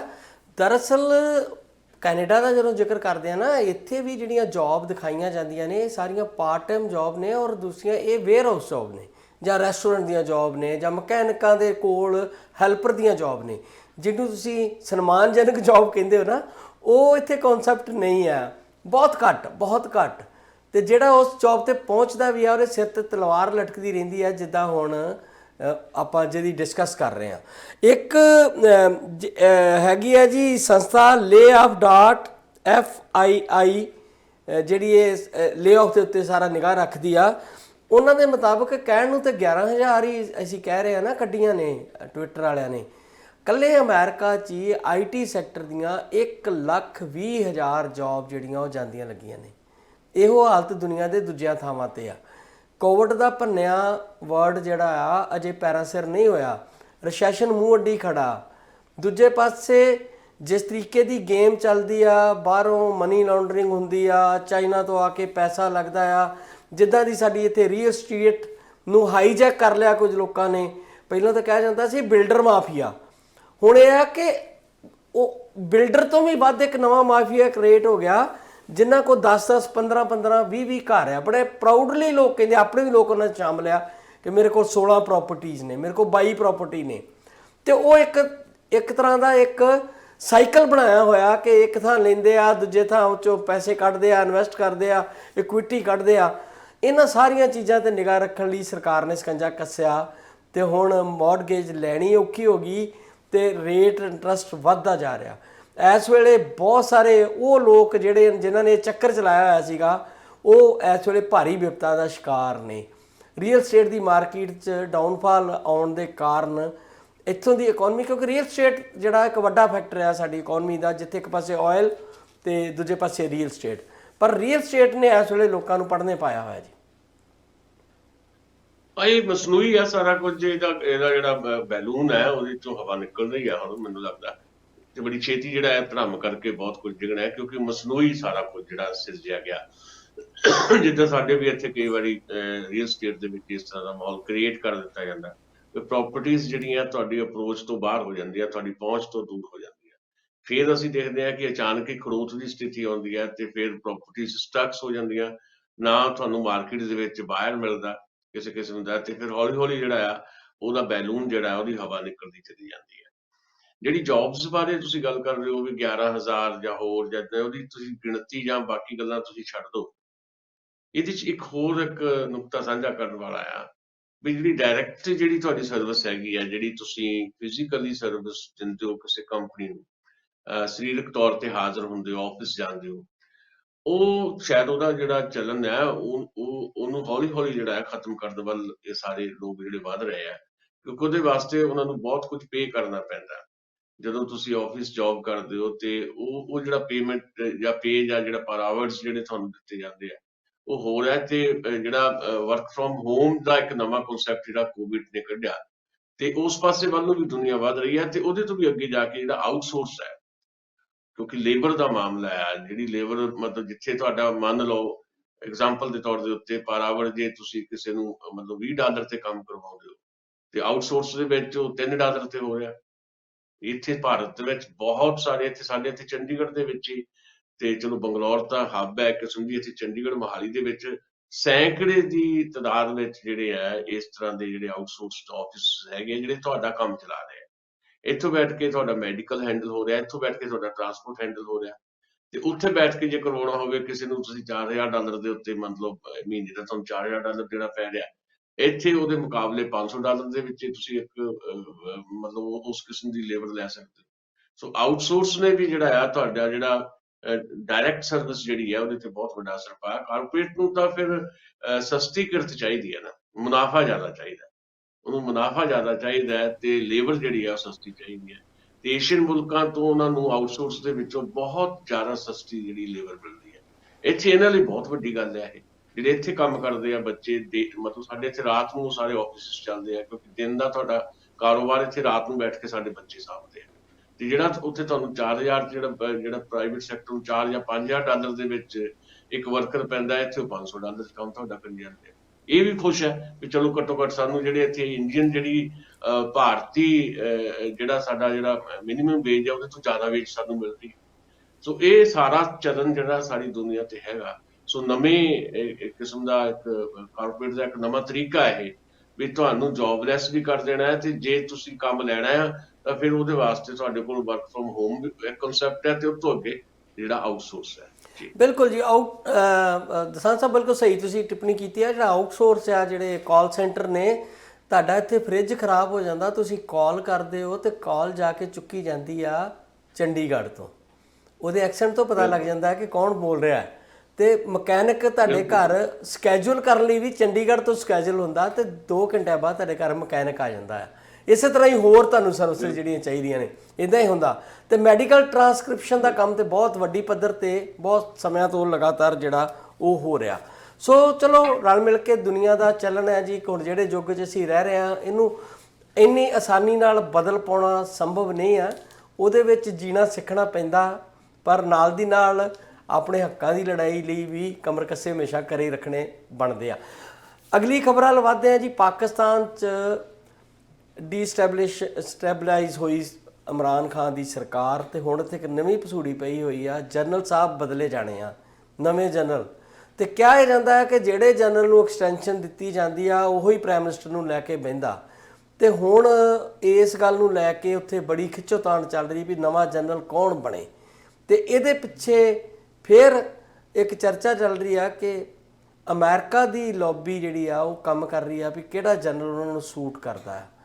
ਤੇ ਹੁਣ ਆਉਣ ਵਾਲੇ ਦਿਨਾਂ 'ਚ ਪਾਕਿਸਤਾਨ ਦੀ ਸਿਆਸਤ ਕੀ ਕਰਵਟ ਲੈਂਦੀ ਆ। ਇੱਕ ਪਾਸੇ ਇਮਰਾਨ ਖਾਨ ਦੀ ਜਿਹੜੇ ਪਾਕਿਸਤਾਨ ਵਾਲੇ ਦੋਸਤ ਇੱਥੇ ਬੈਠੇ ਸਾਨੂੰ ਦੱਸਦੇ ਆ, ਕੋਈ ਜਰਨਲਿਸਟ ਵੀ, ਕਿ ਉਹ ਇੰਨੇ ਕੁ ਪਾਪੂਲਰ ਨੇ ਇਸ ਵੇਲੇ ਕਿ ਜੇ ਅੱਜ ਇਲੈਕਸ਼ਨ ਹੋ ਜਾਂਦੀ ਆ, ਜੇ ਉੱਥੋਂ ਦੀ ਕੋਰਟ ਆਰਡਰ ਕਰ ਦਿੰਦੀ ਆ 2-4 ਮਹੀਨਿਆਂ 'ਚ ਇਲੈਕਸ਼ਨ, ਤੇ ਇਮਰਾਨ ਖਾਨ ਨੂੰ ਕੋਈ ਰੋਕ ਨਹੀਂ ਸਕਦਾ। ਦੂਜੇ ਪਾਸੇ ਇਮਰਾਨ ਖਾਨ ਦੀਆਂ ਟਿੱਪਣੀਆਂ ਫੌਜ ਦੇ ਖਿਲਾਫ ਤੇ ਅਮਰੀਕਾ ਦੇ ਖਿਲਾਫ। ਅਮਰੀਕਾ ਨਹੀਂ ਚਾਹੁੰਦਾ ਕਿ ਇਮਰਾਨ ਖਾਨ ਦੀ ਵਾਪਸੀ ਹੋਵੇ। ਕਿਹੋ ਜਿਹਾ ਮੰਜ਼ਰ ਤੁਸੀਂ ਦੇਖ ਰਹੇ ਹੋ ਪਾਕਿਸਤਾਨ ਦੀ ਸਿਆਸਤ ਦਾ? ਕਾਫੀ ਅਸਥਿਰ ਮਾਹੌਲ ਹੈ ਇਸ ਵੇਲੇ। ਕੁਝ ਯਕੀਨ ਦੇ ਨਾਲ ਨਹੀਂ ਕਿਹਾ ਜਾ ਸਕਦਾ ਕੀ ਹੋਣਾ, ਕਿਉਂਕਿ ਫੌਜ ਦਾ ਦਖਲ ਰਹਿੰਦਾ ਹੈ। ਜਿਹੜੇ ਜਾ ਰਹੇ ਨੇ ਆਰਮੀ ਚੀਫ ਕਮਰ ਬਾਜਵਾ, ਉਹਨਾਂ ਦੇ ਉੱਤੇ ਉਹਨਾਂ ਦੀ ਰਿਟਾਇਰਮੈਂਟ ਜਦੋਂ ਹੁਣ ਹੋਣ ਜਾ ਰਹੀ ਹੈ, ਉਸ ਤੋਂ 5-7-10 ਦਿਨ ਪਹਿਲਾਂ ਬਹੁਤ ਵੱਡੇ ਖੁਲਾਸੇ ਹੋ ਰਹੇ ਨੇ ਕਿ ਅਰਬਾਂ ਦੀ ਜਾਇਦਾਦ ਉਹਨਾਂ ਨੇ ਜਿਹੜੀ ਹੈ ਬਣਾਈ ਹੈ, ਵੀ ਕਿੱਦਾਂ ਕੁਝ ਸਾਲਾਂ ਦੇ ਵਿੱਚ ਜਿਹੜੇ ਆ ਉਹ ਕਿਵੇਂ ਐਨ ਅਰਸ਼ ਤੱਕ ਪਹੁੰਚ ਗਏ ਆ, ਤੇ ਉਹ ਡਿਟੇਲਸ ਵੀ ਜਿਹੜੀਆਂ ਹੌਲੀ ਹੌਲੀ ਨਿਕਲ ਰਹੀਆਂ। ਬਾਕੀ ਅਮਰੀਕਾ ਦਾ ਤੁਸੀਂ ਜ਼ਿਕਰ ਕੀਤਾ। ਅਮਰੀਕਾ ਕਦੀ ਵੀ ਏਦਾਂ ਨਹੀਂ ਹੈ ਕਿ ਉਹ ਸ਼ਾਂਤ ਰਹਿ ਕੇ, ਚੁੱਪ ਰਹਿ ਕੇ ਕੁਝ ਵੀ ਹੋਣ ਦੇਵੇ ਏਦਾਂ ਦੇ ਮੁਲਕਾਂ ਦੇ ਵਿੱਚ, ਖਾਸ ਤੌਰ ਤੇ ਪਾਕਿਸਤਾਨ ਵਾਲੇ ਮੁਲਕ ਦੇ ਵਿੱਚ। ਤੇ ਉਧਰ ਚੀਨ ਦਾ ਦਖਲ ਵੀ ਜਿਹੜਾ ਹੈ, ਤੇ ਇਮਰਾਨ ਖਾਨ ਸਾਹਿਬ ਦੀ ਪੋਪੂਲੈਰਿਟੀ ਵੀ ਇਸ ਵੇਲੇ ਜਿਹੜੀ ਕਾਫੀ ਜ਼ਿਆਦਾ ਵਧੀ ਹੋਈ ਹੈ। ਤੇ ਇਹਦੇ 'ਚ ਅਮਰੀਕਾ ਹੁਣ ਕਿਵੇਂ ਇਹ ਸਾਰੀ ਚੀਜ਼ ਨੂੰ ਹੈਂਡਲ ਕਰੇਗਾ, ਉਧਰੋਂ ਚੀਨ ਵੀ ਕਰੇਗਾ, ਤੇ ਇੱਕ ਨਵੀਂ ਕਿਸਮ ਦੀ ਅਸਥਿਰਤਾ ਦਾ ਜਿਹੜਾ ਮਾਹੌਲ ਹੋਰ ਵੀ ਪੈਦਾ ਹੋਣ ਦੀ ਸੰਭਾਵਨਾ ਹੈ। ਮਤਲਬ ਇਸ ਕ੍ਰਾਈਸਿਸ ਦੇ ਵਿੱਚੋਂ ਕਿਵੇਂ ਨਿਕਲਣਾ ਪਾਕਿਸਤਾਨੀ ਆਵਾਮ ਜਿੱਥੇ ਇਹਦੇ 'ਚ ਵੱਡੀ ਭੂਮਿਕਾ ਨਿਭਾ ਸਕਦਾ, ਪਰ ਤੁਹਾਨੂੰ ਪਤਾ ਹੈ ਬਈ ਉੱਥੇ ਆਰਮੀ ਦਾ ਦਖਲ ਜਿਹੜਾ ਵੱਡੇ ਪੱਧਰ ਤੇ ਰਹਿੰਦਾ ਹਮੇਸ਼ਾ ਹੀ, ਤੇ ਉਹਦੇ ਤੋਂ ਕਿੱਦਾਂ ਬਾਹਰ ਆਉਣਾ ਕਿੱਦਾਂ ਨਹੀਂ। ਇਮਰਾਨ ਖਾਨ ਸਾਹਿਬ ਦੀ ਪੋਪੂਲੈਰਿਟੀ ਹੈ, ਉਹਨਾਂ ਤੇ ਹਮਲਾ ਵੀ ਹੋਇਆ, ਉਹਨੇ ਉਹਨਾਂ ਦੀ ਪੋਪੂਲੈਰਿਟੀ ਜਿਹੜੀ ਆ ਹੋਰ ਜ਼ਿਆਦਾ ਵਧਾ ਦਿੱਤੀ ਹੈ। ਸੋ ਮੈਨੂੰ ਲੱਗਦਾ ਹੈ ਕਿ ਹਾਲੇ ਕਾਫੀ ਕੁਝ ਅਸਥਿਰ ਮਾਹੌਲ ਦੇ ਵਿੱਚ ਜਿਹੜਾ ਪਾਕਿਸਤਾਨ ਦਾ ਆਵਾਮ ਰਹੇਗਾ। ਕੁਝ ਪਾਕਿਸਤਾਨੀ ਦੋਸਤ ਮਿਲੇ ਵੀ ਸੀ 3 ਦਿਨ ਪਹਿਲਾਂ। ਅਸੀਂ ਕਰਤਾਰਪੁਰ ਸਾਹਿਬ ਗਏ ਸੀ, ਲਾਹੌਰ ਤੋਂ ਕੁਝ ਬਾਬਾ ਨਜਮੀ ਤੇ ਅਫਜ਼ਲ ਸਾਹਿਬ ਆਏ ਸੀ, ਪਰ ਇਸ ਮਸਲੇ ਤੇ ਅਸੀਂ ਬਹੁਤੀ ਗੱਲ ਨਹੀਂ ਕਰ ਸਕੇ ਕਿਉਂਕਿ ਸਮਾਂ ਘੱਟ ਸੀ, ਤੇ ਅਸੀਂ ਤਾਂ ਉਹ ਸਾਹਿਤ ਦੀਆਂ ਗੱਲਾਂ ਕਰਕੇ 2 ਘੰਟੇ ਬੈਠ ਕੇ ਉੱਠ ਕੇ ਆ ਗਏ। ਪਰ ਇਹਦੇ ਤੇ ਚਰਚਾ ਲਾਜ਼ਮੀ ਚਾਹੀਦੀ ਹੈ। ਮੈਂ ਕੋਸ਼ਿਸ਼ ਕਰੂੰਗਾ ਕਿ ਕੁਝ ਇਹਦੀਆਂ ਪਰਤਾਂ ਜਿਹੜੀਆਂ ਫਰੋਲਣ ਦੀ ਕੋਸ਼ਿਸ਼ ਕੀਤੀ ਜਾਏ, ਤੇ ਕੁਝ ਦੋਸਤਾਂ ਨਾਲ ਜਿਹੜੀ ਹੈ ਆਫ ਦੀ ਰਿਕਾਰਡ ਹੀ ਸਹੀ ਭਾਵੇਂ ਗੱਲ ਕੀਤੀ ਜਾਏ ਵੀ ਅਸਲ ਹਾਲਾਤ ਜਿਹੜੇ ਪਾਕਿਸਤਾਨ ਦੇ ਕੀ ਹੈ ਤੇ ਬਣਨ ਵਾਲਾ ਕੀ ਹੈ। ਜੀ ਪਾਕਿਸਤਾਨ ਦੇ ਇੱਕ ਚਰਚਿਤ ਪੱਤਰਕਾਰ ਨੇ ਜੀ, ਹਨੀਫ ਹੀਰੀ, ਉਹਨਾਂ ਨੇ ਬੜੇ ਦਿਲਚਸਪ ਟਿੱਪਣੀਆਂ ਕੀਤੀਆਂ ਨੇ ਪਾਕਿਸਤਾਨ ਦੀ ਸਿਆਸਤ ਤੇ। ਉਹਨਾਂ ਨੇ ਇੱਕ ਪੁਰਾਣੀ ਫਿਲਮ ਹੈ ਮੌਲਾ ਜੱਟ, ਉਹ ਅੱਜ ਕੱਲ੍ਹ ਫਿਰ ਲੱਗੀ ਹੋਈ ਆ, ਮੇਰੇ ਖਿਆਲ ਉਹਦਾ ਜਿੱਦਾਂ ਮੁਗਲੇ ਆਜ਼ਮ ਦਾ ਕਲਰ ਬਦਲ ਕੇ ਇਹਨਾਂ ਚਲਾਈ ਸੀ ਨਾ ਦੁਬਾਰਾ, ਤੇ ਮੌਲਾ ਜੱਟ ਇੱਥੇ ਵੀ ਲੱਗੀ ਸੀ, ਕਾਫੀ ਉਹਦੀ ਚਰਚਾ ਆ। ਤੇ ਉਹਦੇ ਮੌਲਾ ਜੱਟ ਫਿਲਮ ਨਾਲ ਜੋੜ ਕੇ ਪਾਕਿਸਤਾਨ ਦੇ ਪ੍ਰਾਈਮ ਮਿਨਿਸਟਰਾਂ ਦੀ ਕਹਾਣੀ ਜਾਂ ਉੱਥੇ ਜਨਰਲਾਂ ਦੀ ਕਹਾਣੀ ਬਣਾਈ ਆ। ਉਹਦਾ ਕੋਈ ਡਾਇਲੌਗ ਆ ਕਿ ਜੇ ਮੌਲੇ ਨੂੰ ਮੌਲਾ ਨਾ ਮਾਰੇ ਤੇ ਮੌਲਾ ਮਰਦਾ ਨਹੀਂ। ਇਦਾਂ ਹੀ ਕਹਿੰਦੇ ਜੇ ਬਾਜਵੇ ਨੂੰ ਬਾਜਵਾ ਨਾ ਮਾਰੂ ਤੇ ਬਾਜਵਾ ਨਹੀਂ ਮਰਦਾ, ਯਾਨੀ ਕਿ ਜਨਰਲ ਦੀ ਗੱਲ ਕਰਦੇ ਆ ਉਹ। ਤੇ ਉਹਨਾਂ ਨੇ ਹੋਰ ਬਹੁਤ ਸਾਰੀਆਂ ਗੱਲਾਂ ਪਾਕਿਸਤਾਨ ਦੇ ਸੰਦਰਭ 'ਚ ਇੱਧਰ ਉੱਧਰ ਦੀਆਂ ਕਹੀਆਂ ਨੇ। ਉਹ ਕਹਿੰਦੇ ਆ ਕਿ ਦੁਨੀਆ ਤੇ ਜੋ ਕੁਝ ਹੋ ਰਿਹਾ ਉੱਥੇ ਅਸੀਂ ਚੁੱਪ ਆ, ਪਰ ਸਾਡੇ ਹੁਕਮਰਾਨ ਜਿਹੜੇ ਆ ਜਦੋਂ ਤੱਕ ਅਸੀਂ ਚੀਕ ਝਾੜਾ ਨਹੀਂ ਪੈਂਦਾ ਉਹਨਾਂ ਚਿਰ ਸਾਡੀ ਸੁਣਵਾਈ ਨਹੀਂ ਕਰਦੇ। ਬਾਕੀ ਉਹਨਾਂ ਦੇ ਬਹੁਤ ਸਾਰੇ ਹੋਰ ਕਮੈਂਟ ਨੇ ਕਿ ਜਿਹੜਾ ਪਾਕਿਸਤਾਨ 'ਚ ਬੰਬ ਹੈ, ਪਾਕਿਸਤਾਨ 'ਚ ਵਲੌਗ ਬੜੇ ਬਣਦੇ ਆ ਪਰ ਬੱਤੀ ਨਹੀਂ ਆਉਂਦੀ। ਤੇ ਉਹਨਾਂ ਦੀਆਂ ਆਪਣੀਆਂ ਸ਼ਾਇਰਾਨਾ ਟਿੱਪਣੀਆਂ ਨੇ ਤੇ ਉਹਨਾਂ ਨੇ ਕਾਫੀ ਖਰੀਆਂ ਸੁਣਾਈਆਂ ਨੇ ਕਿ ਪਾਕਿਸਤਾਨ ਦੀ ਜਿਹੜੀ ਐਡਮਿਨਿਸਟ੍ਰੇਸ਼ਨ ਆ, ਜਿਹੜੀ ਉੱਥੋਂ ਦੀ ਐਸਟੈਬਲਿਸ਼ਮੈਂਟ ਸ਼ਬਦ ਵਰਤਦੇ ਉਹ ਖਾਸ ਕਰਕੇ ਆਰਮੀ ਵਾਸਤੇ, ਉਹਦਾ ਜਿਵੇਂ ਤੁਸੀਂ ਕਿਹਾ ਕਿ ਮੋਦੀ ਹੋਰਾਂ ਦਾ ਭਾਰਤੀਆਂ ਨਾਲ ਕੋਈ ਲੈਣਾ ਦੇਣਾ ਨਹੀਂ, ਉਹਨਾਂ ਦਾ ਵੀ ਪਾਕਿਸਤਾਨੀਆਂ ਨਾਲ ਕੋਈ ਲੈਣਾ ਦੇਣਾ ਨਹੀਂ। ਇਹ ਵੱਖਰੀ ਗੱਲ ਆ ਕਿ ਅਸੀਂ ਰਾਸ਼ਟਰਵਾਦ ਦੇ ਵਹਿਣ 'ਚ ਵਹਿ ਕੇ ਫਿਰ ਆਪੋ ਆਪਣੇ ਮੁਲਕਾਂ ਦੀ ਜਿਹੜੀ ਆ ਡੋਂਡੀ ਪਿੱਟਣੀ ਸ਼ੁਰੂ ਕਰ ਦਿੰਦੇ ਆ। ਇੱਥੇ ਵੀ ਜਦੋਂ ਅਸੀਂ ਆਪਸ 'ਚ ਬੈਠਦੇ ਆ ਮਿਲ ਕੇ ਪਾਕਿਸਤਾਨੀ ਭਰਾ ਤੇ ਅਸੀਂ, ਤੇ ਗੱਲ ਜਦੋਂ ਹੁੰਦੀ ਆ ਇੱਕ ਵਿਅਕਤੀ ਕਹਿੰਦਾ ਕਿ ਪਾਕਿਸਤਾਨ 'ਚ ਬਹੁਤ ਝੂਠ ਚੱਲਦਾ, ਉਹ ਨਾਲ ਹੀ ਕਹਿੰਦਾ ਜੀ ਭਾਰਤ ਤੇ ਪਾਕਿਸਤਾਨ 'ਚ ਬਹੁਤ ਝੂਠ ਚੱਲਦਾ। ਉਹ ਇੱਕ ਦੂਜੇ ਨੂੰ ਜੋੜ ਕੇ ਰੱਖਦੇ ਅਸੀਂ ਕਿ ਕੱਲ ਪਰਸੋਂ ਤੇ ਇੱਕ ਥਾਂ ਬੈਠੇ ਸੀ ਤੇ ਬੜਾ ਮਜ਼ਾ ਆਇਆ ਕਿ ਉਹ ਕਹਿੰਦੇ ਜੀ ਸਾਡਾ ਤੇ ਰਾਸ਼ਟਰੀ ਤਰਾਨਾ ਹੀ ਹੁਣ ਝੂਠ ਆ, ਯਾਨੀ ਕਿ ਮਤਲਬ ਝੂਠ ਨੂੰ ਰਾਸ਼ਟਰੀ ਤਰਾਨੇ ਨਾਲ ਵੀ ਤੁਲਨਾ ਦੇਣ ਲੱਗ ਗਏ। ਤਾਂ ਇਦਾਂ ਦੇ ਹਾਲਾਤ ਸਾਡੇ ਦੋਨਾਂ ਮੁਲਕਾਂ ਦੇ ਲਗਭਗ ਇੱਕੋ ਜਿਹੇ ਬਣੇ ਹੁੰਦੇ ਆ। ਹਾਂ ਬਿਲਕੁਲ, ਮੈਂ ਲਗਭਗ ਕਿਉਂਕਿ ਜਿਹੜਾ ਇੱਕ ਕਿਸਮ ਦਾ ਕਿਰਦਾਰ ਹੈ ਜਾਂ ਕਰੈਕਟਰ ਹੈ ਜਾਂ ਜਿਵੇਂ ਮਤਲਬ ਪਿਛਲੇ ਲੰਮੇ ਸਮੇਂ ਤੋਂ ਜਦੋਂ ਅਸੀਂ ਇਹ ਇਕੱਠੇ ਵੀ ਸੀ ਇੱਕ ਮੁਲਕ ਦੇ ਤੌਰ ਦੇ ਉੱਤੇ ਵੀ, ਉਹ ਕਲਚਰ ਇੱਕ ਜਿਹੜਾ ਆ ਕਿਤੇ ਨਾ ਕਿਤੇ ਵਿਕਸਿਤ ਹੋ ਜਾਂਦਾ ਹੈ। ਇੱਕ ਤੁਹਾਡਾ ਸੱਭਿਆਚਾਰ ਜਿਹਾ ਬਣ ਜਾਂਦਾ ਹੈ, ਉਹਦੇ ਮੁਤਾਬਕ ਹੀ ਤੁਸੀਂ ਸੋਚਦੇ ਹੋ, ਕਰਦੇ ਹੋ। ਤੇ ਜਿਸ ਤਰ੍ਹਾਂ ਦਾ ਸਾਡਾ ਰਾਜਸੀ ਕਿਰਦਾਰ ਹੋਏਗਾ ਤੇ ਉਸੇ ਤਰ੍ਹਾਂ ਦਾ ਹੌਲੀ-ਹੌਲੀ ਜਿਹੜਾ ਆ ਸੁਸਾਇਟੀ ਦੇ ਵਿੱਚ, ਸਮਾਜ ਦੇ ਵੱਖ-ਵੱਖ ਹਿੱਸਿਆਂ ਦੇ ਵਿੱਚ ਉਹਦਾ ਪ੍ਰਭਾਵ ਜਾਂ ਉਹਦਾ ਅਸਰ ਜਿਹੜਾ ਆ ਉਹ ਲੋਕ ਜਿਹੜੇ ਆ ਕਬੂਲਣ ਲੱਗ ਪੈਂਦੇ ਆ। ਸੋ ਸਿੱਧੀ ਤੇ ਸਪਸ਼ਟ ਗੱਲ ਇਹੀ ਹੈ ਕਿ ਸਾਡਾ ਰਾਜਸੀ ਕਿਰਦਾਰ ਹੀ ਬਹੁਤ ਜ਼ਿਆਦਾ ਭ੍ਰਿਸ਼ਟ ਹੋ ਚੁੱਕਾ ਹੈ ਤੇ ਫਿਰ ਲਾਜ਼ਮੀ ਹੈ ਕਿ ਉਹ ਸਮਾਜ ਦੇ ਬਾਕੀ ਖੇਤਰਾਂ ਤੱਕ ਵੀ ਜਿਹੜਾ ਉਹਦਾ ਵਿਸਥਾਰ ਹੋਏਗਾ ਤੇ ਉਹਦਾ ਫਿਰ ਉਹ ਤੁਸੀਂ ਜਿਹੜਾ ਤੁਹਾਡਾ ਜੀਵਨ ਹੈ ਉਹਦੇ ਵਿੱਚੋਂ ਵੀ ਉਹ ਸਾਰੀ ਝਲਕਾਰੇ ਜਿਹੜੇ ਆ ਮਿਲਣਗੇ। ਸੋ ਪਾਕਿਸਤਾਨ ਤੇ ਭਾਰਤ ਭਾਵੇਂ ਅੱਜ ਵੱਖਰੇ ਮੁਲਕ ਨੇ ਪਰ ਲਗਭਗ ਜੂਝ ਇੱਕੋ ਜਿਹੀਆਂ ਸਮੱਸਿਆਵਾਂ ਨਾਲ ਰਹੇ ਨੇ, ਥੋੜੇ ਬਹੁਤ ਫਰਕ ਦੇ ਨਾਲ, ਕਿਉਂਕਿ ਸਾਡੇ ਜਿਹੜੀ ਜਿਸ ਕਿਸਮ ਦੀ ਡੈਮੋਕ੍ਰੇਸੀ ਹੈ ਉਹ ਉਸ ਡੈਮੋਕ੍ਰੇਸੀ ਦੇ ਵਿੱਚ ਅਸੀਂ ਇਹ ਦੇਖ ਰਹੇ ਹਾਂ ਕਿ ਸਾਡੀ ਜਮਹੂਰੀਅਤ ਦੀ ਜਿਹੜੀ ਸਭ ਤੋਂ ਵੱਡੀ ਕਮਜ਼ੋਰੀ ਹੈ ਕਿ ਹਕੂਮਤ ਜਾਂ ਰਾਜ ਕਰਨ ਵਾਲੇ ਲੋਕ ਜਿਹੜੇ ਆ ਅਨਡਿਕਲੇਅਰਡ ਐਮਰਜੈਂਸੀ ਵੀ ਤੁਹਾਡੇ ਲਾ ਸਕਦੇ ਆ ਜਿਹੜੀ ਚੱਲ ਰਹੀ ਆ ਭਾਰਤ ਵਿੱਚ। ਤੇ ਜੇ ਇਸ ਕਿਸਮ ਦੀ ਅਰਧ ਜਮਹੂਰੀਅਤ ਹੰਢਾ ਰਿਹਾ ਪਾਕਿਸਤਾਨ, ਉਹਦੇ 'ਚ ਫੌਜ ਦਾ ਸਿੱਧਾ ਜਿਹੜਾ ਦਖਲ ਹਮੇਸ਼ਾ ਰਹਿੰਦਾ, ਜਿਹਦੇ ਕਰਕੇ ਕਦੇ ਵੀ ਉੱਥੇ ਇੱਕ ਸਥਿਰ ਤੇ ਇੱਕ ਕਹਿ ਲਓ ਵੀ ਅਗਾਂਹ ਵਧੂ ਜਾਂ ਮੁਲਕ ਨੂੰ ਅੱਗੇ ਲਿਜਾਣ ਵਾਲੀ ਸਰਕਾਰ ਦਾ ਗਠਨ ਜਿਹੜਾ ਆ ਨਹੀਂ ਹੋ ਪਾਇਆ ਹਾਲੇ ਤੱਕ ਜੀ। ਅੱਛਾ, ਭਾਰਤ ਤੇ ਪੰਜਾਬ, ਉਹ ਤੋਂ ਵੀ ਅੱਗੇ ਆਪਾਂ ਪੰਜਾਬ ਵਾਲੇ ਇੱਕ ਵਾਰੀ ਪਰਤੀਏ। ਕਿਹਾ ਜਾਂਦਾ ਹੈ ਕਿ ਕਿਸਾਨ ਯੂਨੀਅਨਾਂ ਵੱਧ ਚੜ ਕੇ ਧਰਨੇ ਮਾਰ ਰਹੀਆਂ ਨੇ। ਕੱਲ ਪਰਸੋਂ ਇੱਕ ਬਿਆਨ ਆਇਆ ਸੀ ਭਗਵੰਤ ਮਾਨ ਹੋਰਾਂ ਦਾ, ਉਹ ਕਹਿੰਦੇ ਆ ਕਿ ਆਪਣੀ ਹੋਂਦ ਦਿਖਾਉਣ ਲਈ ਸ਼ਾਇਦ ਕਿਸਾਨ ਯੂਨੀਅਨਾਂ ਬਿਨਾਂ ਕਿਸੇ ਕਾਰਨ ਵੀ ਜਿਹੜੀਆਂ ਉਹ ਕਲਚਰ ਇੱਕ ਬਣ ਗਿਆ ਧਰਨਿਆਂ ਦਾ। ਤੇ ਦੂਜੇ ਪਾਸੇ ਜਿਹੜੀ ਡਕੌਂਦਾ ਵਾਲੀ ਜਥੇਬੰਦੀ ਦੇ ਆਗੂ ਨੇ ਉਹਨਾਂ ਦੇ ਆਂਦੇ ਮਰਨ ਵਰਤੀ ਰੱਖ ਲਿਆ। ਤੇ ਇੱਕ ਖਬਰ ਇਹ ਵੀ ਆ ਰਹੀ ਆ ਕਿ 3 ਕਰੋੜ ਦਾ ਕੋਈ ਲੈਣ ਦੇਣ ਵੀ ਹੋਇਆ ਕਿ ਧਰਨਾ ਚੁਕਾਉਣ ਲਈ। ਕਿਸੇ ਵਪਾਰੀ ਵੱਲੋਂ ਗੱਲ ਲੀਕ ਹੋਈ ਜਿਹਦੇ ਕੋਲੋਂ ਪੈਸਾ ਦਿੱਤਾ ਦਵਾਇਆ ਗਿਆ, ਇੱਦਾਂ ਦੀ ਕੀ ਖਬਰ ਹੈ? ਕੋਈ ਚੈਨਲਾਂ ਤੋਂ ਮੈਂ ਕਨਸੋਲ ਸੁਣ ਰਿਹਾ। ਤੇ ਹਮੀਰ ਸਿੰਘ ਹੋਰਾਂ ਨੇ ਵੀ ਕੋਈ ਗੱਲ ਸੁਣਾਈ ਸੀ ਕਿ ਉਹਨਾਂ ਦੀ ਡਕੌਂਦਾ ਦੇ ਜਿਹੜੇ ਮੁਖੀ ਨੇ ਉਹਨਾਂ ਨਾਲ ਗੱਲ ਹੋਈ ਵੀ ਮਰਨ ਵਰਤ ਰੱਖਣ ਵਾਲੀ ਕਿਹੜਾ ਕਲਚਰ ਆ। ਦਬਾਅ ਬਣਾਉਣ ਲਈ ਮਰਨ ਵਰਤ ਤੇ ਉਹ ਰੱਖੇ ਜੇ ਕਿ ਇਕੱਲੇ ਕਾਰੇ ਦੀ ਕੋਈ ਸੁਣਦਾ ਨਹੀਂ। ਜੇ ਤੁਹਾਡੇ ਕੋਲ ਜਥੇਬੰਦਕ ਢਾਂਚਾ ਆ, ਤੁਸੀਂ ਇੱਕ ਸ਼ਕਤੀਸ਼ਾਲੀ ਪ੍ਰੈਸ਼ਰ ਗਰੁੱਪ ਹੋ, ਤੇ ਫਿਰ ਮਰਨ ਵਰਤ ਵਾਲਾ ਜਿਹੜਾ ਡਰਾਮੇਬਾਜ਼ੀ ਆ ਇਹ ਕਿਤੇ ਗਲਤ ਰੁਝਾਨ ਤੇ ਨਹੀਂ ਕਿਸਾਨ ਜਥੇਬੰਦੀਆਂ 'ਚ ਪੈਦਾ ਹੋ ਰਿਹਾ? ਦੇਖੋ ਗੱਲ ਆ, ਮੈਂ ਇਹ ਸਮਝਦਾ ਕਿ ਜਦੋਂ ਤੁਸੀਂ ਇਸ ਤਰੀਕੇ ਦੇ ਨਾਲ ਮੂਵ ਕਰਦੇ ਹੋ ਜਾਂ ਤੁਹਾਡਾ ਜਿਹੜਾ ਐਕਸ਼ਨ ਜਿਹੜਾ ਇਸ ਕਿਸਮ ਦਾ ਹੋ ਜਾਂਦਾ ਹੈ ਤੇ ਉਹਦੇ 'ਚ ਫਿਰ ਬਹੁਤਾ ਨਿੱਜ ਜਿਹੜਾ ਝਲਕਦਾ, ਜ਼ਿਆਦਾ ਸਮੂਹ ਦੀ ਰਾਜਨੀਤੀ ਜਿਹੜੀ ਆ ਕਿਤੇ ਨਾ ਕਿਤੇ ਇਹਦੇ ਨਾਲ ਖਿੰਡਦੀ ਹੈ। ਇੱਕ ਜਥੇਬੰਦੀ ਦਾ ਵੀ ਇਸ ਤਰੀਕੇ ਦੇ ਨਾਲ ਬਿਹੇਵ ਜਿਹੜਾ ਉਹ ਮੈਨੂੰ ਲੱਗਦਾ ਕਿ ਦਰੁਸਤ ਅਪਰੋਚ ਨਹੀਂ ਹੈ।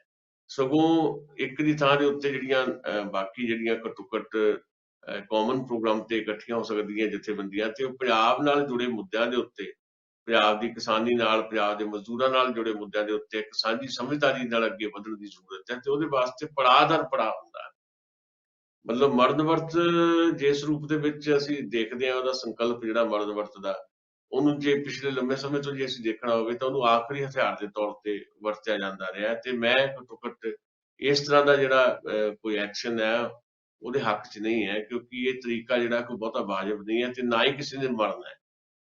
ਇਹਦਾ ਜਿਹੜਾ ਮਰਦ ਵਰਤ ਜਿਹੜਾ ਕਹਿਣਾ ਹੈ, ਤੇ ਉਹ ਤਾਂ ਫਿਰ ਜਾਂ ਤਾਂ ਫਿਰ ਬੰਦਾ ਮਰ ਕੇ ਹੀ ਉੱਠੇ। ਅਸੀਂ ਕੋਈ ਵੀ ਇੱਕ ਏਦਾਂ ਦੀ ਘਟਨਾ ਨਹੀਂ ਦੇਖੀ ਪਿਛਲੇ ਲੰਮੇ ਸਮੇਂ ਤੋਂ ਜਿਨ੍ਹਾਂ ਨੇ ਮਰਦ ਵਰਤ ਰੱਖੇ ਹੋਣ ਤੇ ਮੁੜ ਕੇ ਉਹ ਵਰਤ ਤੋੜ ਕੇ ਬਿਨਾਂ ਕੋਈ ਮੰਗ ਮੰਨਿਆ ਨਾ ਉੱਠੇ ਹੋਣ, ਫਿਰ ਕੀ ਪੱਲੇ ਪੈ ਜਾਣਾ। ਇਸ ਕਰਕੇ ਮੈਨੂੰ ਲੱਗਦਾ ਕਿ ਸੰਘਰਸ਼ ਦੀ ਗਾਥਾ ਦਾ ਜਿਹੜਾ ਪੂਰੇ ਦਾ ਪੂਰਾ ਸਫ਼ਰ ਹੈ, ਉਹ ਪੜਾਅ ਦਰ ਪੜਾਅ ਹੁੰਦਾ ਹੈ, ਤੇ ਪੰਜਾਬ ਦੇ ਵਿੱਚ ਪੰਜਾਬ ਨਾਲ ਜੁੜੇ ਮਸਲਿਆਂ ਦੇ ਉੱਤੇ ਜਿਹੜੀ ਇੱਕ ਸਹੀ ਸਮਝਦਾਰੀ ਦੇ ਨਾਲ ਤੁਰਨ ਦੀ ਜ਼ਰੂਰਤ ਹੈ, ਤੇ ਸਭ ਤੋਂ ਪਹਿਲਾਂ ਸੰਵਾਦ ਦੀ ਕੋਈ ਜ਼ਰੂਰਤ ਹੈ। ਜੇ ਲੱਗਦਾ ਕਿ ਤੁਹਾਨੂੰ ਵੀ ਤੁਹਾਡੀ ਗੱਲ ਜਿਹੜੀ ਕਿਸੇ ਵੀ ਪਾਸੋਂ ਨਹੀਂ ਸੁਣੀ ਜਾ ਰਹੀ, ਤਾਂ ਫਿਰ ਉਹਦਾ ਵੱਖਰੇ ਵੱਖਰੇ ਤਰੀਕੇ ਹੋ ਸਕਦੇ ਆ ਐਜੀਟੇਟ ਹੋਣ ਦੇ, ਨਾ ਕਿ ਸਿੱਧਾ ਹੀ ਜਿਹੜਾ ਤੁਸੀਂ ਜਿਹੜਾ ਬਿਲਕੁਲ ਸਿਰੇ ਦਾ ਕਦਮ ਹੈ ਉਹ ਕਦਮ ਉਠਾਉਣ ਵੱਲ ਤੁਸੀਂ ਤੁਰ ਪਓ। ਇਹ ਜਿਹੜਾ ਨਵਾਂ ਕਲਚਰ ਜਿਹੜਾ ਡਿਵੈਲਪ ਹੋ ਰਿਹਾ ਵੀ ਹਰ ਗੱਲ ਦੇ ਉੱਤੇ ਜਿਹੜਾ ਤੁਸੀਂ ਸੜਕਾਂ ਜਾਮ ਕਰ ਦਿਓ, ਇਹਦੇ ਤੇ ਵੀ ਗੱਲਾਂ ਹੋ ਰਹੀਆਂ। ਮਤਲਬ ਮੈਂ ਇਹ ਸਮਝਦਾ ਕਿ ਤੌਰ ਤਰੀਕੇ ਵੀ ਜਿਹੜੇ ਆ ਬਦਲਣ ਦੀ ਜ਼ਰੂਰਤ ਹੈ। ਜਦੋਂ ਕਿਸਾਨ ਅੰਦੋਲਨ ਚੱਲਿਆ 1 ਸਾਲ ਸਵਾ ਸਾਲ ਜੋ ਵੀ ਦਿੱਲੀ ਦੀਆਂ ਬਦੂਆਂ ਦੇ ਉੱਤੇ, ਸਿਰਫ ਦਿੱਲੀ ਦੇ ਬਾਰਡਰਸ ਛੱਡ ਕੇ ਉਹਦੇ ਵੀ ਉਹਨਾਂ ਨੇ ਰਸਤਾ ਦਿੱਤਾ, ਉਹਨਾਂ ਨੂੰ ਲੋਕਾਂ ਦੇ ਆਉਣ ਜਾਣ ਲਈ ਇੱਕ ਬਦਲਵੇਂ ਰਸਤੇ ਦਾ ਪ੍ਰਬੰਧ ਹੋਇਆ। ਪੰਜਾਬ ਦੇ ਵਿੱਚ ਕਿਤੇ ਵੀ ਤੁਹਾਨੂੰ ਕੋਈ ਜਾਮ ਨਹੀਂ ਦਿਖਾਈ ਦਿੱਤਾ। ਪੰਜਾਬ ਦੇ ਵਿੱਚ ਧਰਨੇ ਵੀ ਲੱਗੇ ਰਹੇ ਤੇ ਟੋਲ ਪਲਾਜ਼ਿਆਂ ਤੇ ਲੱਗੇ ਰਹੇ, ਲੋਕ ਖੁਸ਼ ਹੁੰਦੇ ਲੰਘਦੇ ਸੀ ਉੱਥੋਂ ਵੀ ਸਾਨੂੰ ਟੋਲ ਨਹੀਂ ਦੇਣਾ ਪੈ ਰਿਹਾ। ਜਦੋਂ ਪੰਜਾਬ ਦੀ ਸਰਕਾਰ ਕਹਿ ਚੁੱਕੀ ਹੈ, ਭਗਵੰਤ ਮਾਨ ਹੋਣੀ ਕਹਿ ਰਿਹਾ ਵੀ ਅਸੀਂ ਇਹ ਟੋਲ ਇੱਥੋਂ ਪੰਜਾਬ ਚੋਂ ਖਤਮ ਕਰਦੇ ਹਾਂ, ਤਾਂ ਮੈਨੂੰ ਲੱਗਦਾ ਕਿ ਜੇ ਪੰਜਾਬ ਦੀ ਸਰਕਾਰ ਦੇ ਨਾਲ ਜੇ ਕਿਸਾਨ ਜਥੇਬੰਦੀਆਂ ਕੇਂਦਰ ਤੇ ਵੀ ਦਬਾਅ ਬਣਾਉਣਾ ਚਾਹੁੰਦੀਆਂ, ਪੰਜਾਬ ਨਾਲ ਜੁੜੀਆਂ ਮੰਗਾਂ ਹੋਰ ਆ, ਉਹਦੇ 'ਚ ਚਲੋ ਕੁਝ ਮੰਗਾਂ ਮੰਨੀਆਂ ਗਈਆਂ, ਉਹਦੇ 'ਚ ਕਈ ਵਾਰੀ ਸਰਕਾਰ ਕਹਿ ਦਿੰਦੀ ਆ, ਸਰਕਾਰ ਤੋਂ ਸਮੇਂ ਸਿਰ ਉਹ ਨਹੀਂ ਹੁੰਦਾ। ਜਿੱਦਾਂ ਕੁਲਦੀਪ ਸਿੰਘ ਧਾਲੀਵਾਲ ਨੇ ਕਹਿ ਦਿੱਤਾ ਵੀ 1 ਨਵੰਬਰ ਤੋਂ ਸ਼ੂਗਰ ਮਿੱਲਾਂ ਚੱਲਣਗੀਆਂ, ਸ਼ੂਗਰ ਮਿੱਲਾਂ ਤਾਂ ਚੱਲੀਆਂ ਨਹੀਂ, ਹਾਲੇ ਬਹੁਤ ਸਾਰੀਆਂ ਜਿਹੜੀਆਂ ਮਤਲਬ 21 ਤਰੀਕ 22 ਤਰੀਕ ਹੋ ਚੱਲੀ ਆ ਅੱਜ, ਤੇ ਬਹੁਤ ਸਾਰੀ ਥਾਵਾਂ ਤੇ ਜਿਹੜੀਆਂ ਖੰਡ ਮਿੱਲਾਂ ਹਾਲੇ ਚਾਲੂ ਨਹੀਂ ਹੋ ਸਕੀਆਂ।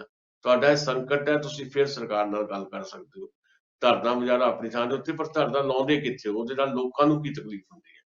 ਮਤਲਬ ਇਸ ਪਾਸੇ ਵੱਲ ਨੂੰ ਵਧਣ ਦੀ ਜ਼ਰੂਰਤ ਹੈ ਕਿ ਲੋਕ ਤੁਹਾਡੇ ਨਾਲ ਹੋਣ, ਨਾ ਕਿ ਲੋਕ ਤੁਹਾਡੇ ਖਿਲਾਫ ਜਾਣ।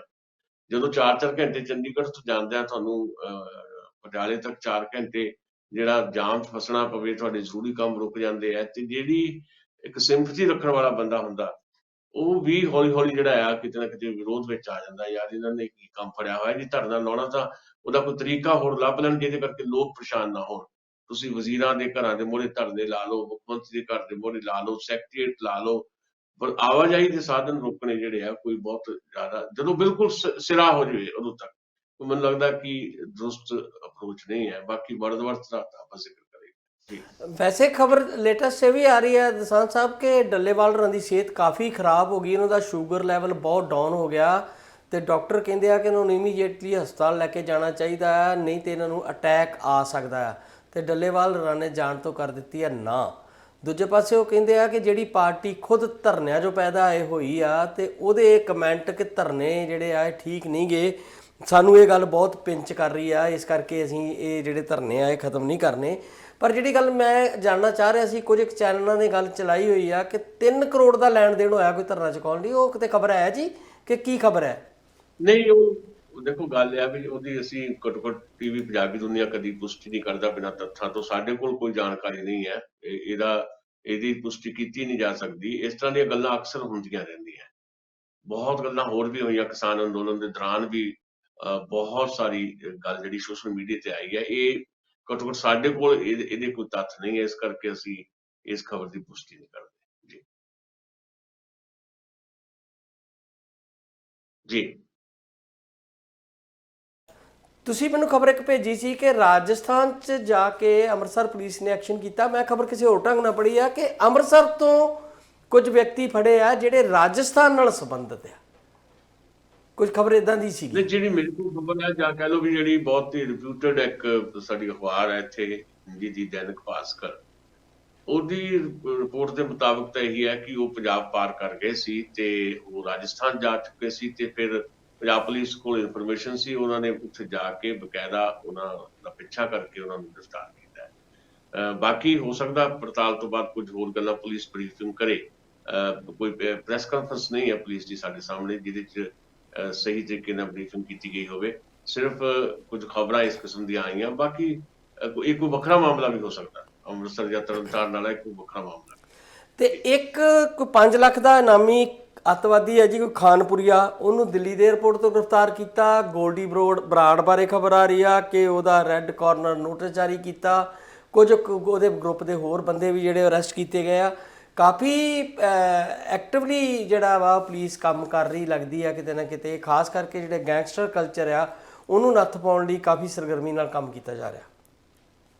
ਹਾਂ ਬਿਲਕੁਲ, ਇਹਦੇ ਤੇ ਕਾਫੀ ਖਬਰਾਂ ਆ ਰਹੀਆਂ ਨੇ, ਪੁਲਿਸ ਕਾਫੀ ਐਕਟਿਵ ਹੋਈ ਆ। ਪੁਲਿਸ ਦਾ ਇੱਕ ਨਵੀਂ ਖਬਰ ਵੀ ਆਈ ਹੈ ਵੀ ਜਿਹੜੀ ਟਾਰਗੇਟ ਕਿਲਿੰਗਸ ਜਿਹੜੀਆਂ ਪੰਜਾਬ ਦੇ ਵਿੱਚ ਹੋ ਰਹੀਆਂ, ਜਿਹੜੇ 2 ਕਤਲ ਹੋਏ ਪਿੱਛੇ, ਸੁਧੀਰ ਸੂਰੀ ਦਾ ਤੇ ਫਿਰ ਕੋਟਕਪੂਰੇ ਵਾਲਾ ਡੇਰਾ ਪ੍ਰੇਮੀ ਪ੍ਰਦੀਪ ਦਾ, ਉਸ ਤੋਂ ਬਾਅਦ ਪੁਲਿਸ ਨੇ ਹਦਾਇਤਾਂ ਜਿਹੜੀਆਂ ਕੁਝ ਨਵੀਆਂ ਜਾਰੀ ਕੀਤੀਆਂ ਹੁਣ ਵੀ ਜਿਹੜੇ ਸਿਕਿਉਰਿਟੀ ਗਾਰਡ ਦੇ ਤੌਰ ਤੇ ਤਾਇਨਾਤ ਹੋਣਗੇ ਇਸ ਤਰ੍ਹਾਂ ਦੇ ਲੋਕਾਂ ਦੇ ਨਾਲ ਜਿਨ੍ਹਾਂ ਨੂੰ ਜ਼ਿਆਦਾ ਖਤਰਾ ਜਾਂ ਧਮਕੀਆਂ ਮਿਲਦੀਆਂ, ਉਹਨਾਂ ਨੂੰ ਬਕਾਇਦਾ ਕਮਾਂਡੋ ਟ੍ਰੇਨਿੰਗ ਦਿੱਤੀ ਜਾਏਗੀ। ਬਿਲਕੁਲ ਚੁਸਤ ਦਰੁਸਤ ਜਿਹੜੇ ਉਹਨਾਂ ਨਾਲ ਕਮਾਂਡੋ ਲਾਏ ਜਾਣਗੇ। ਦੂਜਾ, ਐਕਸ਼ਨਸ ਕੁਝ ਏਦਾਂ ਦੇ ਹੋ ਰਹੇ ਆ, ਡਰੱਗ ਮਨੀ ਵੀ ਕਾਫੀ ਫੜੀ ਗਈ ਹੈ ਇੱਥੇ ਪੰਜਾਬ ਦੇ ਵਿੱਚੋਂ, ਕੁਝ ਦਹਿਸ਼ਤਗਰਦ ਵੀ ਫੜੇ ਗਏ ਆ। ਖਬਰ ਪਾਕਿਸਤਾਨ ਤੋਂ ਵੀ ਆ ਰਹੀ ਹੈ ਜਿਹਦੀ ਪੁਸ਼ਟੀ ਨਹੀਂ ਗੌਰਵ ਯਾਦਵ ਨੇ ਕੀਤੀ, ਉੱਦਾਂ ਇਨਕਾਰ ਵੀ ਨਹੀਂ ਕੀਤਾ ਕਿ ਉੱਥੇ ਜਿਹੜਾ ਦਹਿਸ਼ਤਗਰਦ ਹਰਵਿੰਦਰ ਰਿੰਦਾ ਉਹ ਮਾਰਿਆ ਗਿਆ। ਕਿਵੇਂ ਮਾਰਿਆ ਗਿਆ ਕਿਵੇਂ ਨਹੀਂ, ਇਹਦੀ ਕੋਈ ਹਾਲੇ ਡਿਟੇਲਸ ਨਹੀਂ ਹੈ। ਇੱਕ ਇਟਲੀ ਦੇ ਵਿੱਚ ਸੰਘੇੜਾ ਨਾਂ ਦਾ ਇੱਕ ਗੈਂਗਸਟਰ, ਉਹ ਮਾਰੇ ਜਾਣ ਦੀ ਵੀ ਖਬਰ ਆ ਰਹੀ ਹੈ, ਪਰ ਇਹਦੀ ਵੀ ਗੌਰਵ ਯਾਦਵ ਡੀਜੀਪੀ ਸਾਹਿਬ ਨੇ ਹਾਲੇ ਪੁਸ਼ਟੀ ਨਹੀਂ ਕੀਤੀ। ਉਹ ਕਹਿੰਦੇ, ਇਨਕਾਰ ਵੀ ਨਹੀਂ ਕੀਤਾ, ਉਹ ਕਹਿੰਦੇ ਇਹਦੀ ਪੜਤਾਲ ਹੋਏਗੀ, ਪਤਾ ਲੱਗੇਗਾ, ਪਰ ਹਾਲੇ ਅਸੀਂ ਇਹਨੂੰ ਬਿਲਕੁਲ ਇਹਦੇ ਤੇ ਮੋਹਰ ਨਹੀਂ ਲਾਉਂਦੇ। ਸੋ ਪੰਜਾਬ ਦੇ ਵਿੱਚ ਵੀ ਕਾਫੀ ਕੁਝ ਐਕਟੀਵਿਟੀਜ਼ ਜਿਹੜੀਆਂ ਪੁਲਿਸ ਦੀਆਂ ਵਧੀਆਂ, ਕੁਝ ਬਦਲੀਆਂ ਵੀ ਕੀਤੀਆਂ ਗਈਆਂ, ਪੁਲਿਸ ਕਮਿਸ਼ਨਰ ਵੀ ਬਦਲੇ ਗਏ ਨੇ। ਸੋ ਚੁਸਤ ਦਰੁਸਤ ਕਰਨ ਦੀ ਕੋਸ਼ਿਸ਼ ਹੋ ਰਹੀ ਹੈ ਪੁਲਿਸ ਪ੍ਰਸ਼ਾਸਨ। ਹਰਿੰਦਰ ਰਿੰਦਾ ਬਾਰੇ ਤੇ ਲੇਟੈਸਟ ਰਿਪੋਰਟ ਆ ਰਹੀ ਹੈ ਕਿ ਉਹਨੇ ਆਨਲਾਈਨ ਆ ਕੇ ਦੱਸ ਦਿੱਤਾ ਕਿ ਮੈਂ ਜਿੰਦਾ ਵਾਂ, ਇਹੋ ਜਿਹੀ ਕੋਈ ਕਹਾਣੀ ਨਹੀਂ, ਇਹ ਗਲਤ ਖਬਰ ਅਫਵਾਹ ਹੈ। ਹੌਲੀ ਪਤਾ ਲੱਗੇਗਾ ਜਦੋਂ ਉਹਦੀ ਪੁਸ਼ਟੀ ਕੋਈ ਇੱਥੇ ਅਧਿਕਾਰਤ ਸੋਮੇ ਤੋਂ ਸਾਡੇ ਤੱਕ ਪਹੁੰਚੇਗੀ। ਸੋ ਦਸਾਂਝ ਸਾਹਿਬ ਬਹੁਤ ਬਹੁਤ ਸ਼ੁਕਰੀਆ, ਸਮਾਂ ਹੋ ਗਿਆ ਆਪਣਾ ਅੱਜ, ਤੇ ਕੱਲ ਨੂੰ ਦੁਬਾਰਾ ਮਿਲਦੇ ਹਾਂ ਜੀ। ਬਹੁਤ ਧੰਨਵਾਦ।